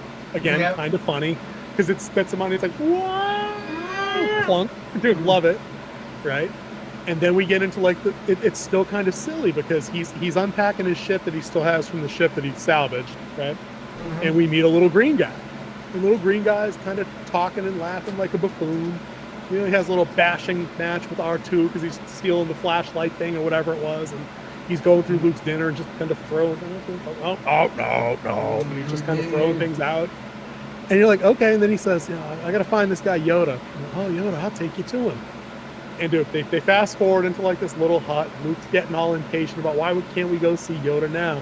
And this is some of the coolest shit I've ever seen, right? In real time, you watch this puppet's face go from this goofy cartoon side character, I don't even know, buffoonish, Muppet, right? And it becomes older, wiser, tired, and Luke gets it too. And again, and John Williams, we haven't mentioned him by name. John Williams, the music score at this part. This is some of the best music Star Wars has to offer. Sure. Hamill gets your clowned. billion for John Williams. You know what I'm saying? Hamill gets clowned sometimes for the acting in various points, and you know, we know he's the voice of the Joker in Batman animated series where he has to ham it up a little bit. But in this scene, he convinced me at any age that I've watched this that the puppet's real. Because when his eyes kind of dawn with realization that this is Yoda, like I found him and you were playing me, you were testing me. He's like, Yoda. And they had that whole speech about, you know, he's too old to begin the training, and Obi-Wan's talking. Dude, I'm riveted by that scene every single time I watch it. He's Every impatient. time. Oh, dude. He's like much anger in him, like his father. And you know, it's so good, man. And again, maybe you get through it. You know, maybe you have lighter feelings on the sequel trilogy besides the TLJ, where we both openly hate that movie. Dude, is there anything in the sequel trilogy like this part? Or like this entire segment on Dagobah? It's not even close, right? And like even Yoda's appearance in TLJ is not even close to Yoda's appearance in Empire. There's another part that ruined a great line in Empire that was done by the Kenobi show and a little bit in the Revenge of the Sith. What was that? Obi-Wan knows that there's Leia. Oh yeah. But they're like, he's our final hope, and then Yoda was like, no, there is another. There's another. Yeah, I hated that. We should do a hate watch review so I can bring you up to speed on it sometime. But no, I'm still right. Let me ride out the rest of the hot on this movie, because this is probably a top 3 movie favorite of mine. So we get this good scene with Yoda, right? And this is just the first of like 2 or 3, right? So at least 3. He finally agrees to train Luke, and we get that creepy scene where Luke's like, I won't fail you, I'm not afraid. And dude, 10-year-old me, when Yoda's like, you will be. You will. I'm like, oh, dude, wait, I thought you were a good guy. Well, I'm pissing myself now. What's going on here? You know? They run through a bunch of the different training things, and, you know, Yoda's explaining, you know, the balance of the light and the dark, and, you know, anger is the path of the dark side. All those things that are now tropes because they're used in literally everything else that has a magic system or a fantasy system that has light and dark, you know, night and day, all that kind of stuff is derivative of this kind of stuff. Right, exactly, right. So we get the first of the good training scenes where he brings him to the cave. Yeah. And this creeped me out when I was a kid too, but I love the cave because he's like, oh, you know, there's much evil in there, strong with the dark side. And he's like, you got to go in there.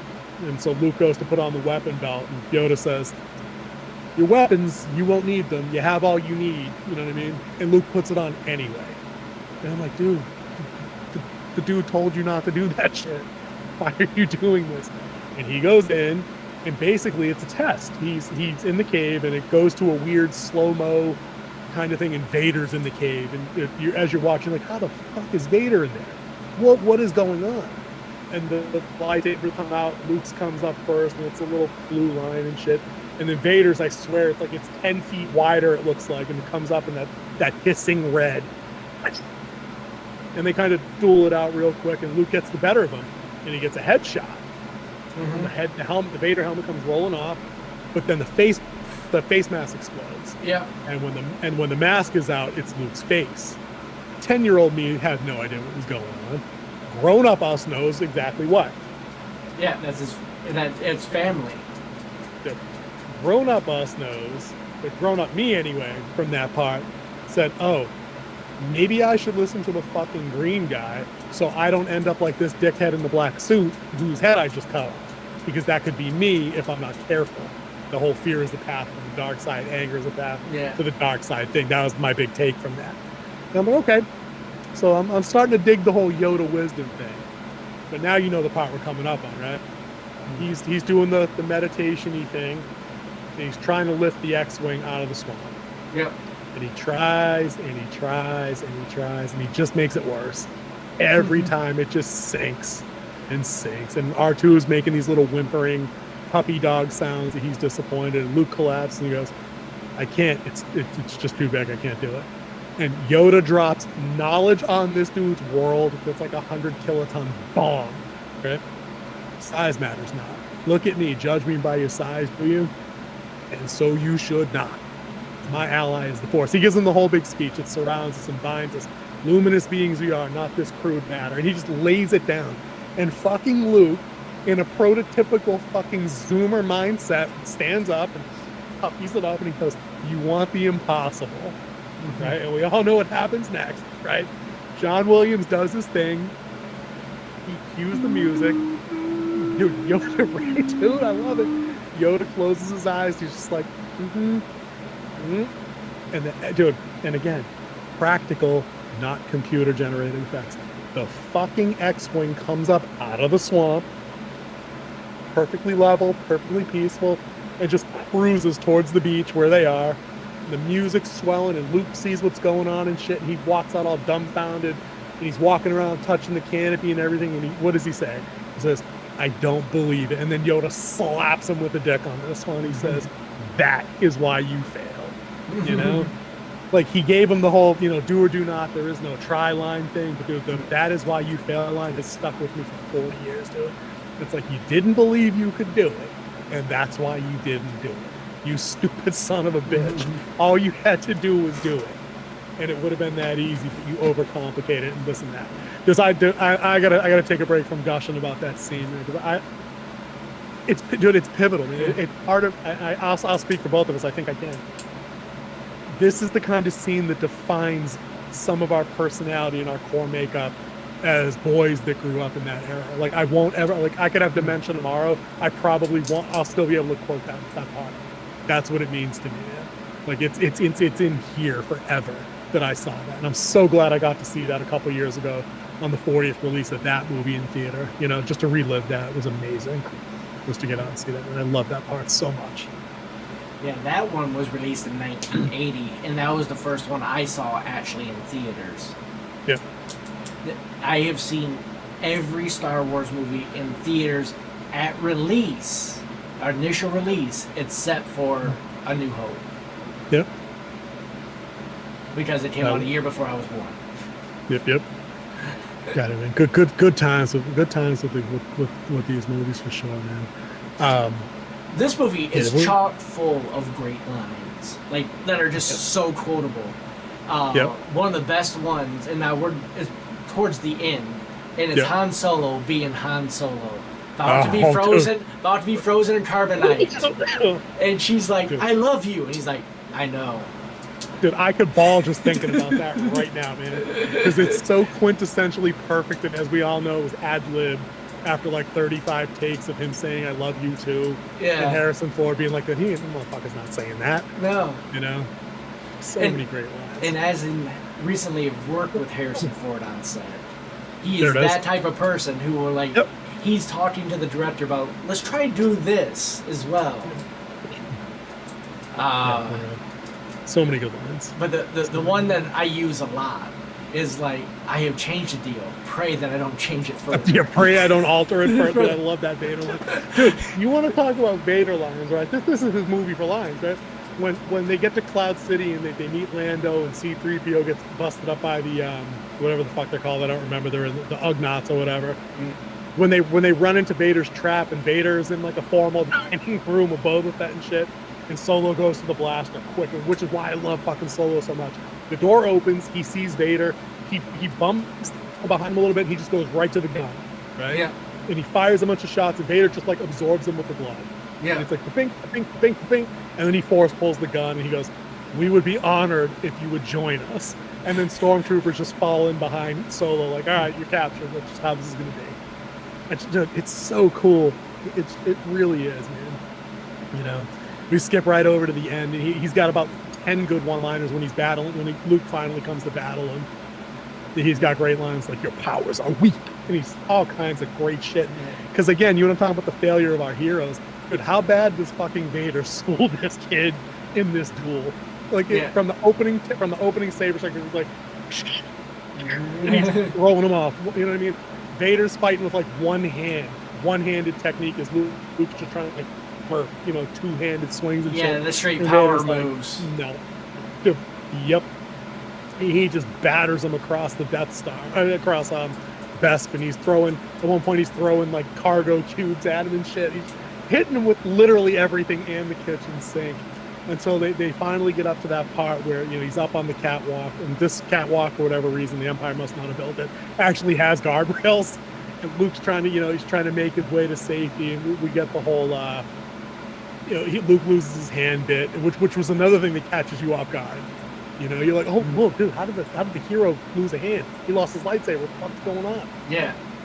Luke's basically crying like a baby at this point, and you're with him, man. You're like, I'm so dead, it's not even funny. Like, of course he's all bleary-eyed, beaten and shit. And then Vader drops truth on him. And if this doesn't kick you in the balls when you're already beaten down, I don't know what does, man.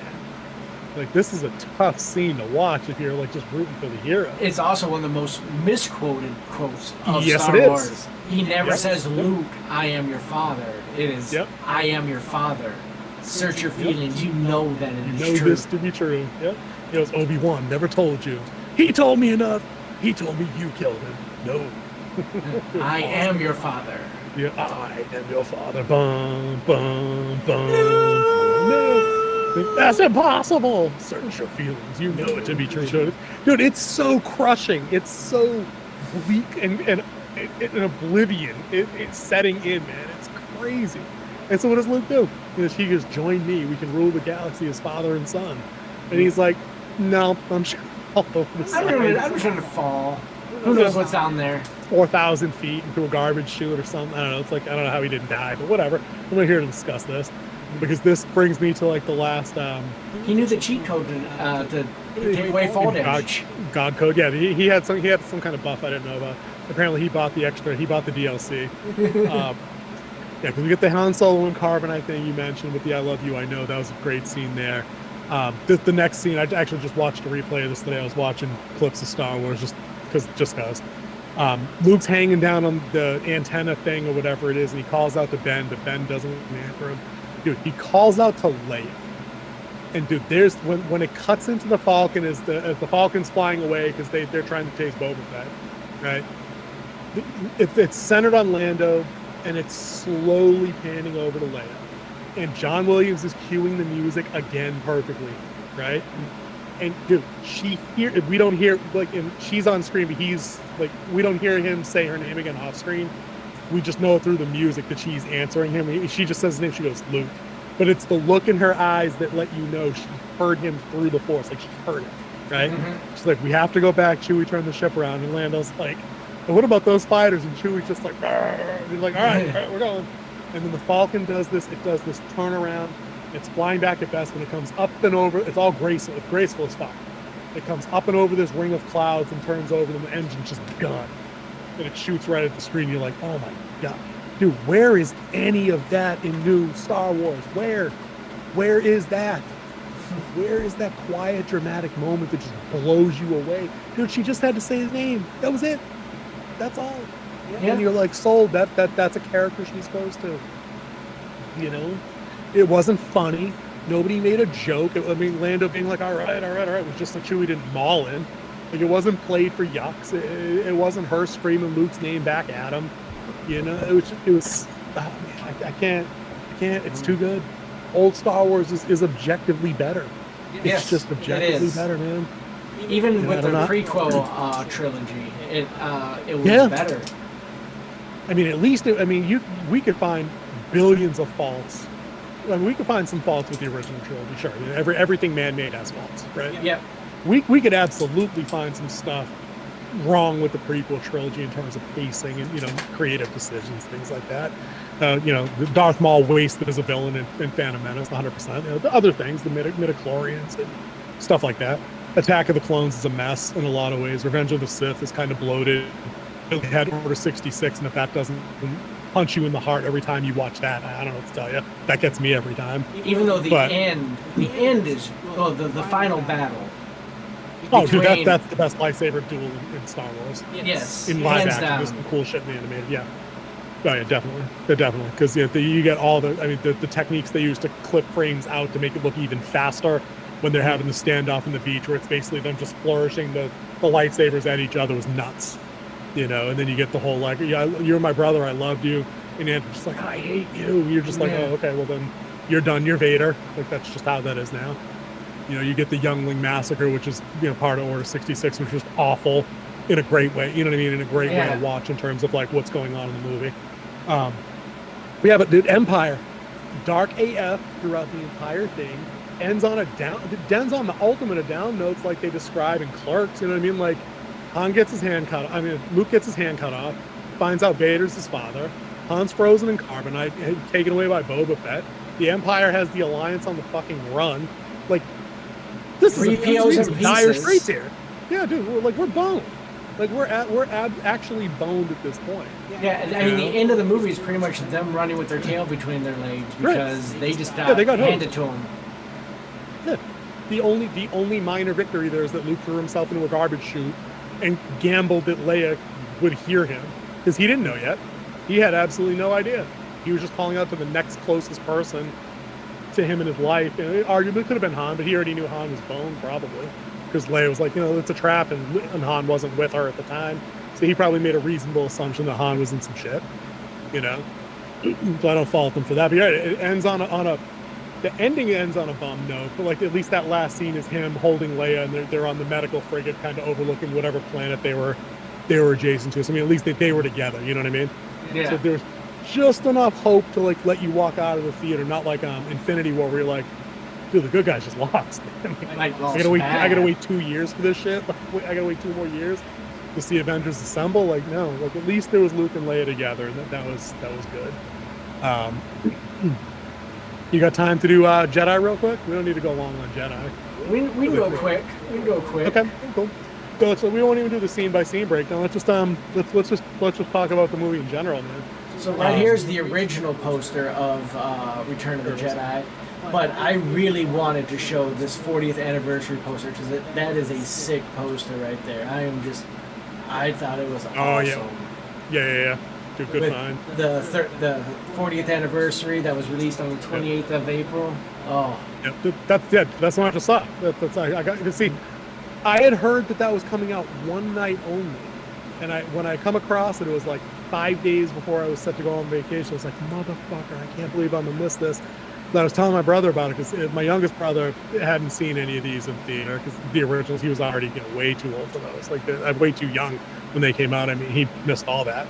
Like, we were going to go. And like, it's one night only. That sucks. And then I was, like I said to you earlier, I was looking to go see Evil Dead Rises at my local yesterday. And I was, oh, shit, Return of the Jedi is still on. Oh, crap, it's got an evening show. And it was matter of fact, it was the last evening show of the week, the last, 7 o'clock, because it started to clear space for Guardians 3. So they only had a couple of afternoons shows left. It blew up the box office too. The re-release. Oh yeah, dude, place is packed. The only rows not full in the theater I went to last night. This is a fairly size of the theater. It's not like IMAX or anything. It's like a big size, multiplex. The only rows that weren't filled were like literally it's stadium seating. The ones weren't filled were like the flat ones, like the 5 in the front. They were literally in front of the screen. Every other seat in the house just about was packed. And I was telling Josh when I was done, dude, people literally cheered when Vader threw Palpatine down the hall, and actually ended Star Wars, because everything after that doesn't count.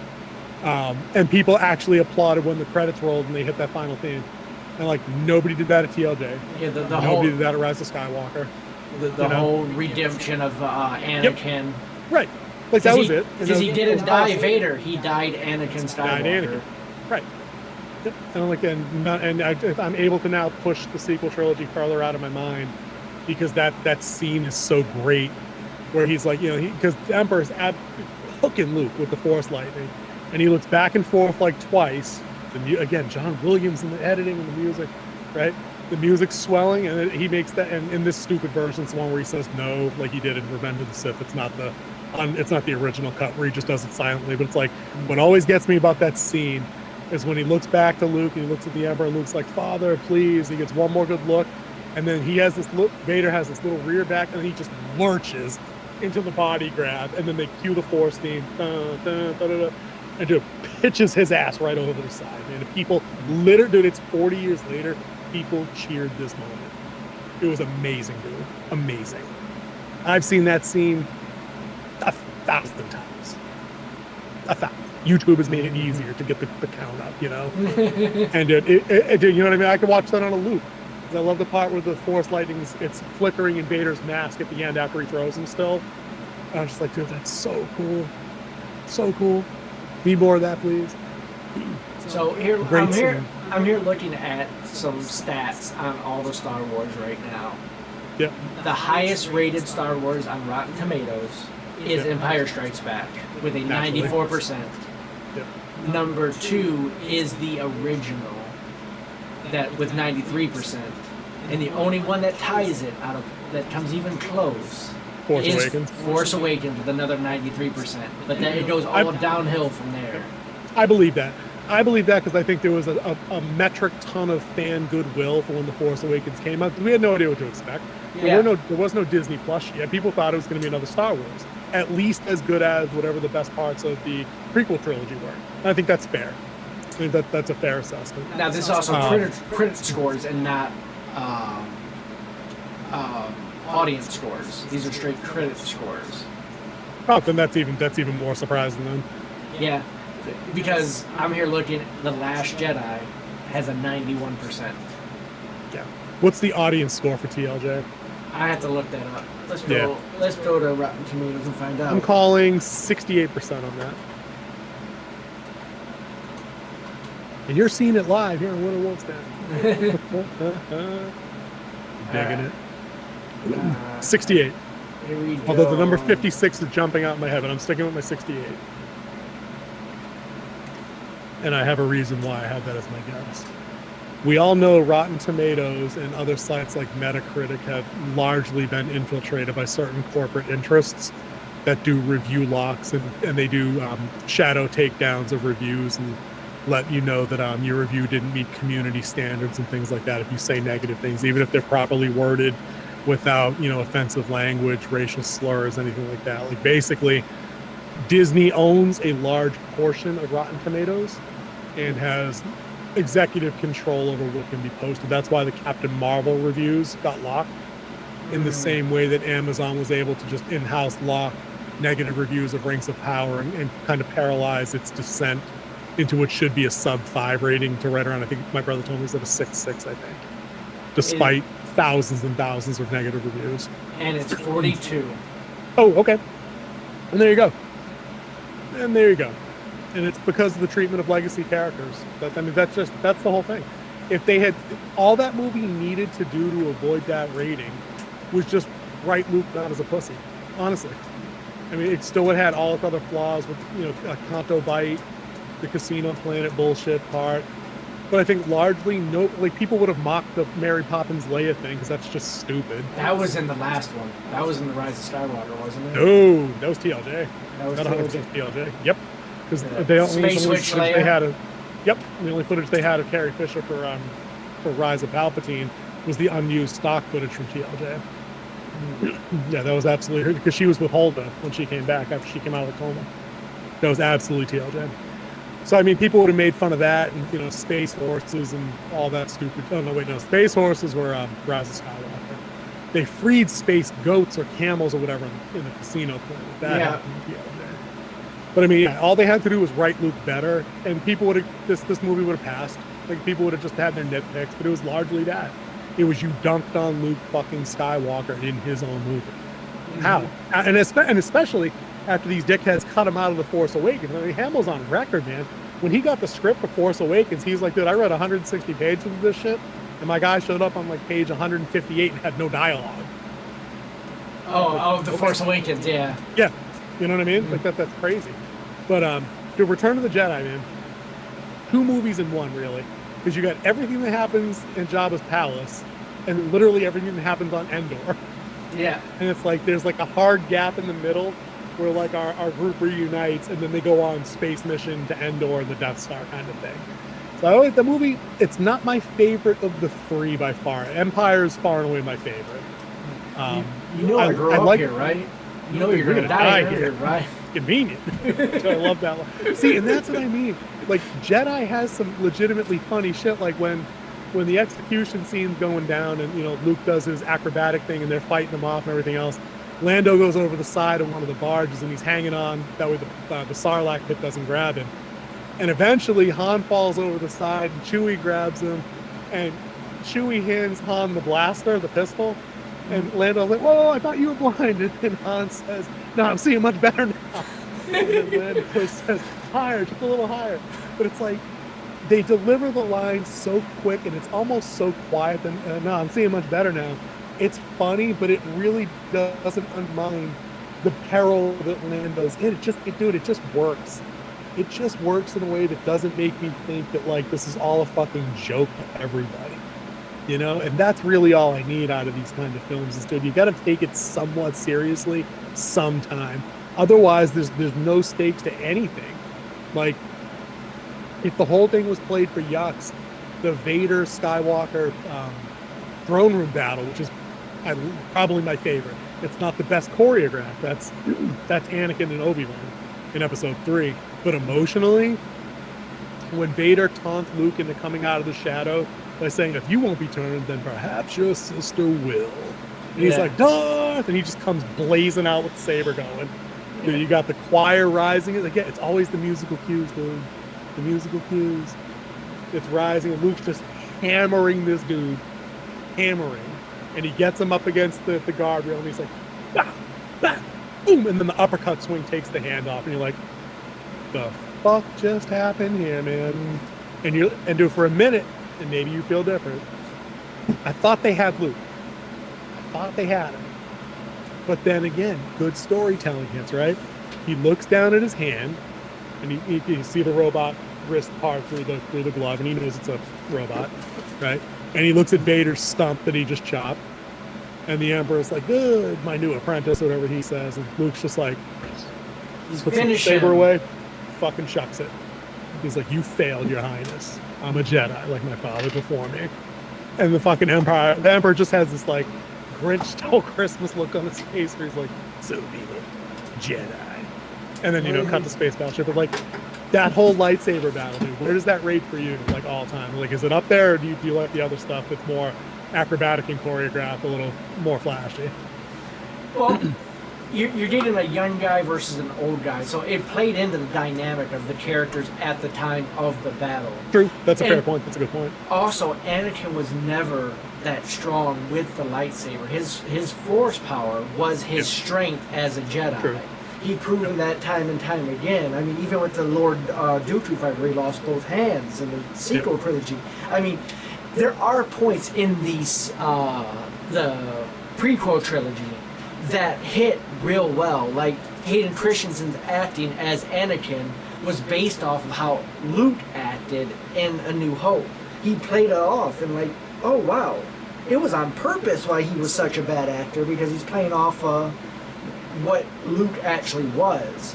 And then you can see like Vader, you saw a little bit of his good saber action earlier, but it's been years between A New Hope and Return of the Jedi, and like Vader got old. I mean, he was what, in his 60s at that point? Probably, because I mean he was young. He was a grown ass adult by the end of Revenge of the Sith. Yeah. He was easily in his 20s or probably late 20s, I would say, because Obi-Wan's supposed to be like 10 years older than he is. And then So it he's was probably like 25, something like that. it was a 5-year time span between Revenge of the Sith and A New Hope. Yep. And then it was like 3 years between that and the Battle of Hoth, and then it was like another 2 years before Return of the Jedi.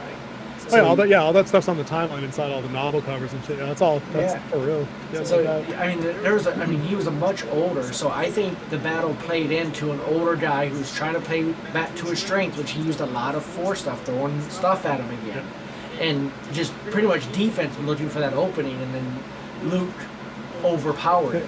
Yeah, youth and anger were on his side. It was the anger and the aggression that Yoda, and that was the thing. Yoda warned Yoda basically, like, his dying words were, beware being like your father. You know, I don't remember the exact quote. I'm embarrassed, I don't remember it. But that was like his last lesson, was you can't give in to the hate. If you do, the emperor wins. That's how this is going to go. And the lesson clicks like last second, because he cuts Vader's hand off, and he's got the saber like chinned up, like he's ready to drive through. You know. And it's that whole bit was so good, and that's not even the end of the exciting ass movie, because we get so much more that happens after that part. And we skip like the entire movie to get here, but I feel like a lot of the Jabba stuff is, there's not really a lot to go over there. Leia kicks his ass, bad, chokes his ass in the chain. Love that. But, R2 has the lightsaber buried inside him. Dude, which was the best. I loved it. Dives off the side and does all the cool shit. But it's all the stuff on Endor that really plays the drum. The first part of the movie, the Jabba part, is the adventure movie, and then the second part is the drama adventure movie. Yeah, because by the time they touch down, we get all that stuff with Luke. Vader senses my presence, I shouldn't come here. We get the stuff with him and Leia, where he's like, my force is strong in my family. My father had it, I have it. My sister has it. Yeah. And that's another good piece of it's an underrated piece of John Williams, is the Luke Leia theme. Leia theme, but the Luke Leia, that's so good. That's a great brother sister tune, But when we fast forward all the way into the end, Leia's doing all kinds of. This is Leia's movie to explain that she saved Han, right? And no guy cared that the woman that loved him came to save him. Like, when that mask comes off the bounty hunter and it's Leia, you're stunned. You're like, okay, cool. She chokes Jabba out. They get down to Endor. She's the one that jumps on the speeder bike to chase the scout that's getting away. Yep. Runs him off the road and takes care of business. Right? When they're running the attack on the power generator for the shield, she gets shot, and as Han's covering her, she real slickly draws the pistol, catches his eye, and they reverse the "I love you, I know" line. And then when Han moves, she guns a couple of troopers.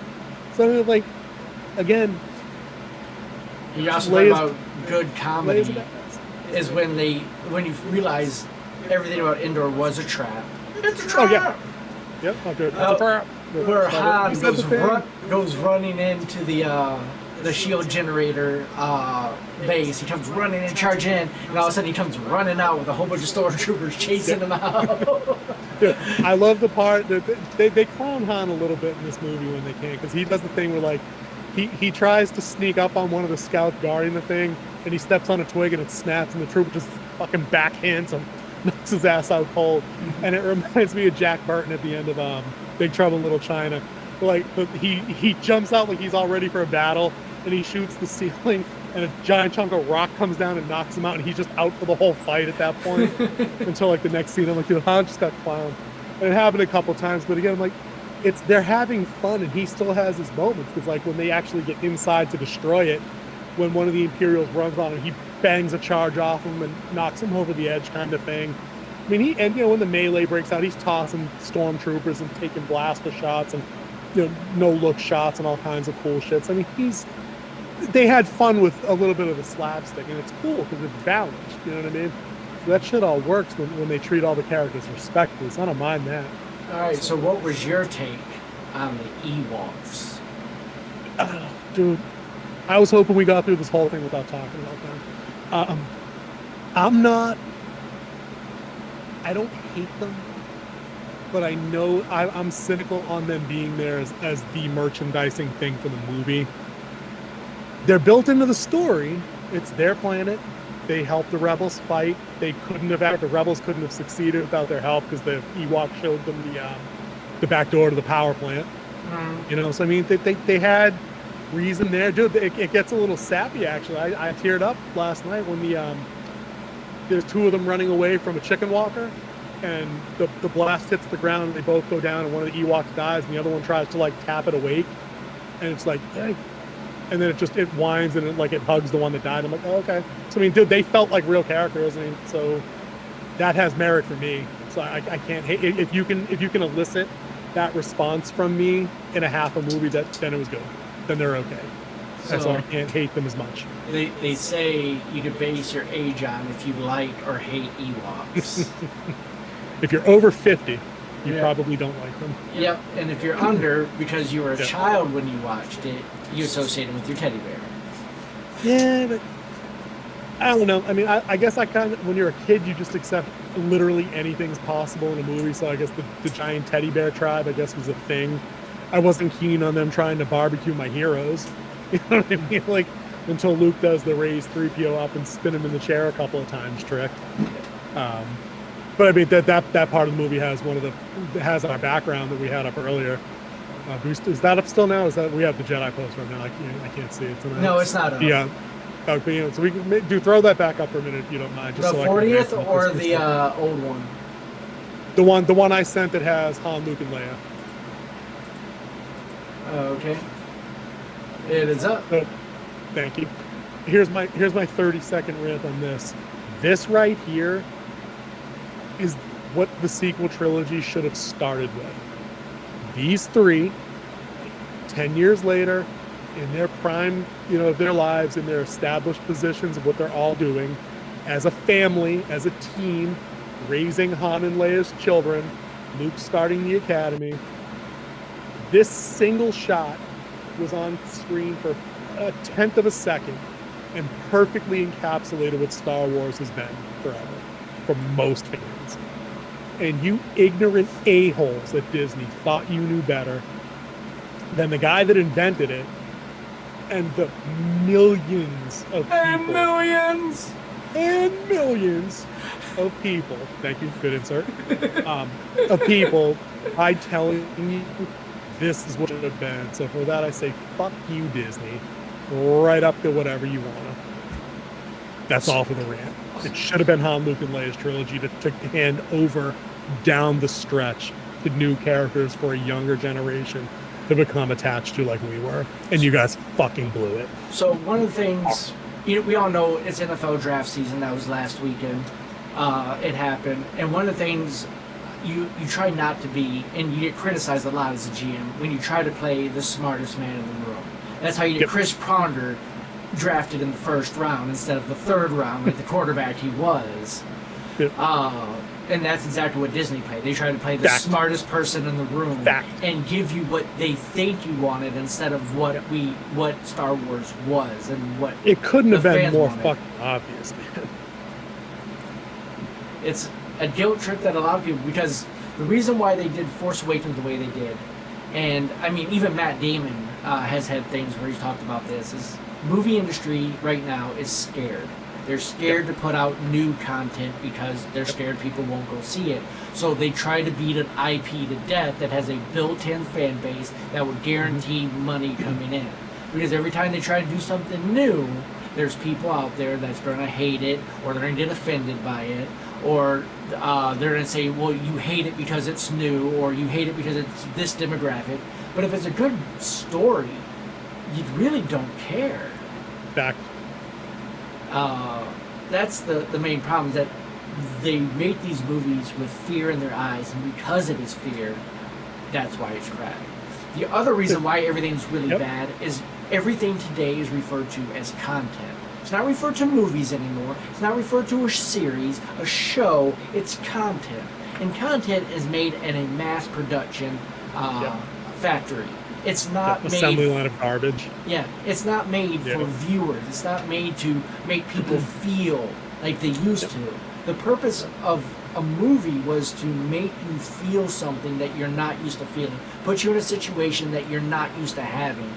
Or, in this case of what Star Wars was, because you can't live in space, it was to give you that escapism of the wonder and the imagination.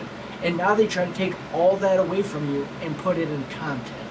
They try to take your imagination away from you and make it content. Yep. Dude, you couldn't be more right about that, man. It's all derivative nonsense because they're too afraid to try new IPs because they're not afraid to take the risk to let things sink or swim. But they're also not. But it's a two-sided hypocritical sword.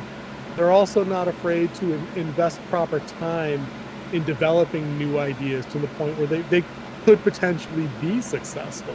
The other problem that it ties into some of the stuff I said earlier is, and I think we're going to see this in the next couple of years for sure as the horror genre continues to do well. I think we're going to see less $200 million, $300 million budgeted movies, and we're going to see more of those mid-range movies in terms of cost that we haven't seen in a long time. Things that have lower budgets, 125, 150 million. I think Disney's even made, Bob Iger's made statements that says we're going to be doing like salary caps here on our feature films, on our series, and we're going to be limiting spending because if the budget, I don't know what the budget is, don't quote me. If the budget for Evil Dead Rise was 50 million, whatever it was, right? It's guaranteed it's going to probably make 100, 150 million. Down its theatrical stretch. It's going to make its money in profit. You know what I mean? Like if you aim lower with your budget, it's easier to profit on it with a good story just because you cover your spread easier. But when you let's talk about Indiana Jones 5 for a couple minutes because that's coming up soon, right? The production budget for this movie is probably our national debt at this point. Like it's got to be at least 500, 600 billion with the B dollars due to the reshoots. They're still, as of a week ago, tweaking that ending based on audience test streams. So that means you got to bring Harrison Ford back and pay him. You got to bring Phoebe Waller-Bridge back and pay him. You have to bring effects teams back in to render new graphics and all the behind-the-scenes stuff that we talk about every now and then. So I mean, this movie has to hit $600 billion, right? Actually, it has to hit more than that. It probably has to hit, I'm sorry, 600 billion. Million. Sorry about that. You should have caught that a long time ago. It's getting late though. This movie probably has to hit $1 billion to break even, is what I'm saying. In terms of the overcost of reshoots and those things, plus the marketing, which, it started with the Super Bowl. That's a nice little chunk of money. They've run a couple of different, I think they're up to 2 or 3 different trailers that run on all the usual places. So this marketing for a movie is pretty much the same budget as the movie itself. That's what I mean. You have to basically double your budget to cover marketing, right? So this movie has to hit like 900 million minimum to $1 billion to just break even. Whereas so when it comes to reshoots, you don't really have to pay a lot of the big actors again. A lot of that is in their contract with the amount that they're paying. Callbacks. Yes. Okay. That's usually in their contract. But I mean, but you have to get locations back. You probably have to get effects teams back to do anything that's like CG. You have to pay your crew again. All the crew you have to bring back in. You have to pay them again. But usually your actors, they are still running off contractual money that they've already received. Fair enough. Thank you for the correction on that. I appreciate it. But as we know, like I was saying, movies like this that have giant computer-generated effect sequences, like Indiana Jones riding a horse on a subway through a parade downtown New York, dude, all that's fake. All that's green screen shit, and all that shit costs $30,000 a minute to get stuff done and banged out. So that movie's in trouble, just in terms of those. So what I was saying about budgets, you and I could probably put $20-30 million together. We get funding for something like that and shoot one of our horror movies. And assuming it's a good story and people like it, it just makes its money back easier. Look at things like Paranormal Activity or like Blair Witch. They're shot on the Blair Witch Project. The original Blair Witch is still the most profitable movie of all time. just given Yeah. the ratio of profit to expense. They And that's shot the it for thing. $65,000, and it made 100 million box office or whatever it did. So Yeah. percentage-wise, it's the most profitable of all time. Yeah, and You that's the know? thing with horror film. Horror has a great ROI just Right, because amazing. limited locations, limited Yep. cast, Yep. and just it's easy to shoot. You're in and Yep. out. Yep, you're exactly right. So I think hopefully, I mean, if Disney can turn a corner and get back to those kind of I'm not saying to cut the budget down to like nothing, but I mean, maybe you go in with a cohesive, coherent plan, a showrunner that knows what they're doing. And I'm looking at you, director of the new Ray movie that's never shot a piece of genre feature length in her life and made a few documentaries on whatever social justice issues are near and dear to her heart, you know, and I think she's from Pakistan, I think. Which is fine. Like, knock yourself out. You're probably an amazing documentarian. What do you know about shooting an action film? You know, like I'm a pretty good registered nurse, but I wouldn't go in there to do like brain surgery. Like it's not remotely the same thing, even though there's overlap in understanding biology. That's stupid.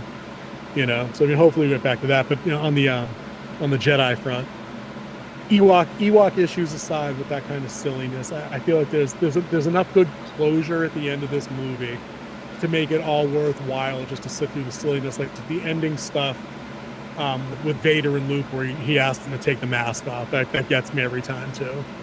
I think that's a pretty good scene, and you know, the funeral scene at the end is pretty good. I'll say this about the remastered editions: the only thing I like about any of them that's an improvement over the original is them trading out the Yub Yub song for the celebration after after they win. They dub in all the different scenes of like the celebration across the galaxy and all the different planets that we've seen throughout like the saga, and they put in a new victory theme song that's kind of got like a pan flute or a recorder or something. It's just more, it's more, I don't know, I just like it more, like it's not more uplifting than Yub Yub's an upbeat kind of song, it's a party song, but this was just more fitting, I think, more tonally fitting, so I kind of liked it. In stark contrast, the replacement in Jabba's palace with the dancing Twi'lek girl that falls into the Rancor pit. Dude, that Muppet scene in there with like the two aliens singing is so fucking dumb. Like, people groaned yesterday when I saw that shit. It was that bad, but that was pretty awful. But I don't know. What else do you want to talk about? Return of the Jedi. We're getting late. We're gonna wrap up here. Oh, we're getting real late. It's We've been going for over 2 hours now. That's a great amount of time. We appreciate everybody sticking around for our May the 4th be with you Star Wars Celebration live stream. We usually record. We went live at the last second. Kingsby was good enough to jump on and let me gab at him about some Star Wars stuff. So Kingsby, get the final word on Return of the Jedi. Was there anything you didn't like? What did you like the most? So the things I did like was a lot of people don't like it, but I love the speeder bikes. I love the speeder bike scene. I think it was great. Watching them how they shot it was one of the first time they used motion video to speed it up that they used in all the Star Wars series. Yeah, I mean, it was just, the movie itself was a great end cap to what became the original trilogy, which became the only Star Wars movies for 2 decades before they started doing the prequel trilogy. I mean, it defined our childhood. I mean, who didn't go out there and play Star Wars? Who didn't want to have a lightsaber battle? Nobody. It's defined an era, and it changed movie making. Practical effects were so huge in this, and it boosted the whole, like, Star Wars, and then till Jurassic Park marked a whole special effects type arena. Jurassic Park changed the world with CGI with the dinosaurs and changed the movie industry forever. Jurassic Park is that mark. Star Wars, it's a benchmark. Star Wars was that first mark as well. Yep. And I mean, now, a little trivia about this: the computer that was used to make Star Wars, do the CGI in the original trilogy, was given to a computer maker by the name of Steve Jobs, and he found another use for it, and this gave us Pixar. It was the Lucas's software he sold to Steve Jobs. Steve Jobs just got booted out of Apple at the time, taken over by another guy, and then Steve Jobs took the software he gave it, was sold to by Lucas for I think dirt cheap, and then he turned it into Pixar. And if you look at like the very first Pixar movies, in the credits under special technical support, Steve Jobs' name is there. So Star Wars launched Pixar. Cool. Not unexpected, because like you said, the tent poles of the day, the Star Wars and the Jurassic Park, they're trendsetters. They're the ones that set tone. I mean, you talk about Jurassic Park, man. Dude, there are movies that come out today that do creature effects, and they look like dog shit next to original Jurassic Park dinosaurs. Mm-hmm. You know what I mean? The first time they pop out of the Jeep, and Sam Neill's twisting Laura Dern's head to look at the Brontosaurus and shit. Again, the music hits. Is that John Williams? Did he do that? Was Jurassic John? Park? No, I don't know who did the music for Jurassic Park. Yeah, whoever did it. They made you believe the Brontosaurus was real. You just did. You just did, and that's why that movie's as successful as it is. I think that, like you said, that the practical effects on the speeder bike. We've done speeder bike chases and things since then, but they look like video games. That they don't have any weight, they don't have any gravity. They have scenes in that where people fall, like when Luke falls off the speeder bike, or when the scout trooper falls off a speeder bike. You're like, holy shit! Like a body was moved in real space and landed on a cushion or whatever the actor landed, like a stunt person landed on something. But you see them come off a bike, and it looks real. It was John Williams. Of course it was. I know. I mean, why do we even doubt that it's not John Why did you Williams? question his power? Exactly.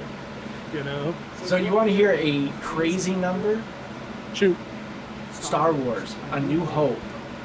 Box office gross adjusted for inflation. There it is. $7 billion. 1.8 billion. Whatever. But it cleared in 1977 460 million. In 1977, when you're going to the theater for what, 50 cents, maybe a quarter at the time? I mean, Eric Foreman went 10 times, and that was during the gas crisis. So, I mean, just saying, it was probably pretty cheap. But yeah, then, that's what I'm saying. The only one that also comes close, and that's because it was 10 years in between movies, was The Force Awakens, which made 1.1 billion. Oh yeah. Oh, definitely, and I think Force Awakens is also the all-time domestic leader in box office returns here in the States. It was at the time it was released, it was 936 million. Yep. Domestic. Yeah. Domestic. Yeah. That's this is combined box office, so I think that's everything. Oh, okay. I think you're right, because I think I heard the other day they were talking about the stat, and I think it was 438 domestic opening weekend or something, whatever. It was bonkers. But again, it's like you said, that they came off a large lag and had a lot of goodwill built up with people just being like, oh, okay, all right, here we go. Star Wars is back, new story. Okay, it's got a girl. Like, is she related to one of our characters? Okay, it's got a stormtrooper that's, like he ran away. Is he the Jedi in the trailer? Holy shit, he's got the lightsaber. They didn't show Rey with the lightsaber in the trailer. Remember, it was Finn with the lightsaber in the trailer. So they made us think that cool shit was coming. So, and then again, we've said this 10,000 times, so I'm not going to belabor the point. It's getting late. But I just don't get how you hand the keys to the kingdom to somebody that doesn't have a plan. Like, if you hire J.J. Abrams to do your trilogy, how do you not bring him into weekly meetings and be like, listen, dickhead, I need to see 3 treatments now for these 3 movies that you're going to start, so we can have these things sequentially, like, developed in real time concurrently. You know what I mean? Like, you're going to do your movie, and if you're handing off to somebody else for 8 and 9, they need to tie in to whatever you start, and I need to see that they flow through logical through lines through the end. Like, you can't alternate, backstabbing everything that happened in the movie before, with the first 30, 45 minutes of catch up in the next movie, undoing everything you set up. Like, that's not going to fly. I honestly don't get how that was. And even if they wanted to go their stupid route with them shitting on legacy characters and the Force is female, you could have made that a cohesive, coherent story. I wouldn't have enjoyed it, but it could have made sense, and it didn't. It sucks on its own merit. Yeah. You know, it just does. But all right, guys, we've gone way longer than I intended to, and King Z's done way too much work today getting this show up and running. So I'm going to say thanks again, dude. I appreciate you coming through. We're actually closing out May the 4th be with you Star Wars days, because it is about midnight and where we're at. So that's pretty cool that we were able to wrap it up there. I'm glad we were able to chit chat about movies we love. It's a little bit more fun, I think, to gab about cool stuff and stuff that isn't so great. I appreciate you being available last minute to do that today, but thank you very much for that. Not a problem. Not a problem. Appreciate And remember, you. hit Yep, that go ahead, like, do your hit thing. that subscribe. You know what you gotta do. Keep us doing this by giving us a little love. It doesn't give us anything in our pocket. It just gives us a little right here. But Yeah, that's right here. A little thank you. motivation to keep doing them. Yep. Thank you, and good night. There you go. So we're going to make that short and sweet. That was King Z over here. This is Winter Wolf reiterating King Z's statements. Like and subscribe, comment below. Love to get people in the chat for further, discussions like these on movies we're digging. We're digging into some other series, other movies. I think talking about Rocky's a good one. We're going to have to put a pin in that for maybe a live stream next week while we're still working on our bigger surprise video that we're doing up. I think it'd be a good idea. We'll talk about that offline. But until we do that, that guy is King Z. This guy is Winter Wolf, and we'll see you guys next week. See ya.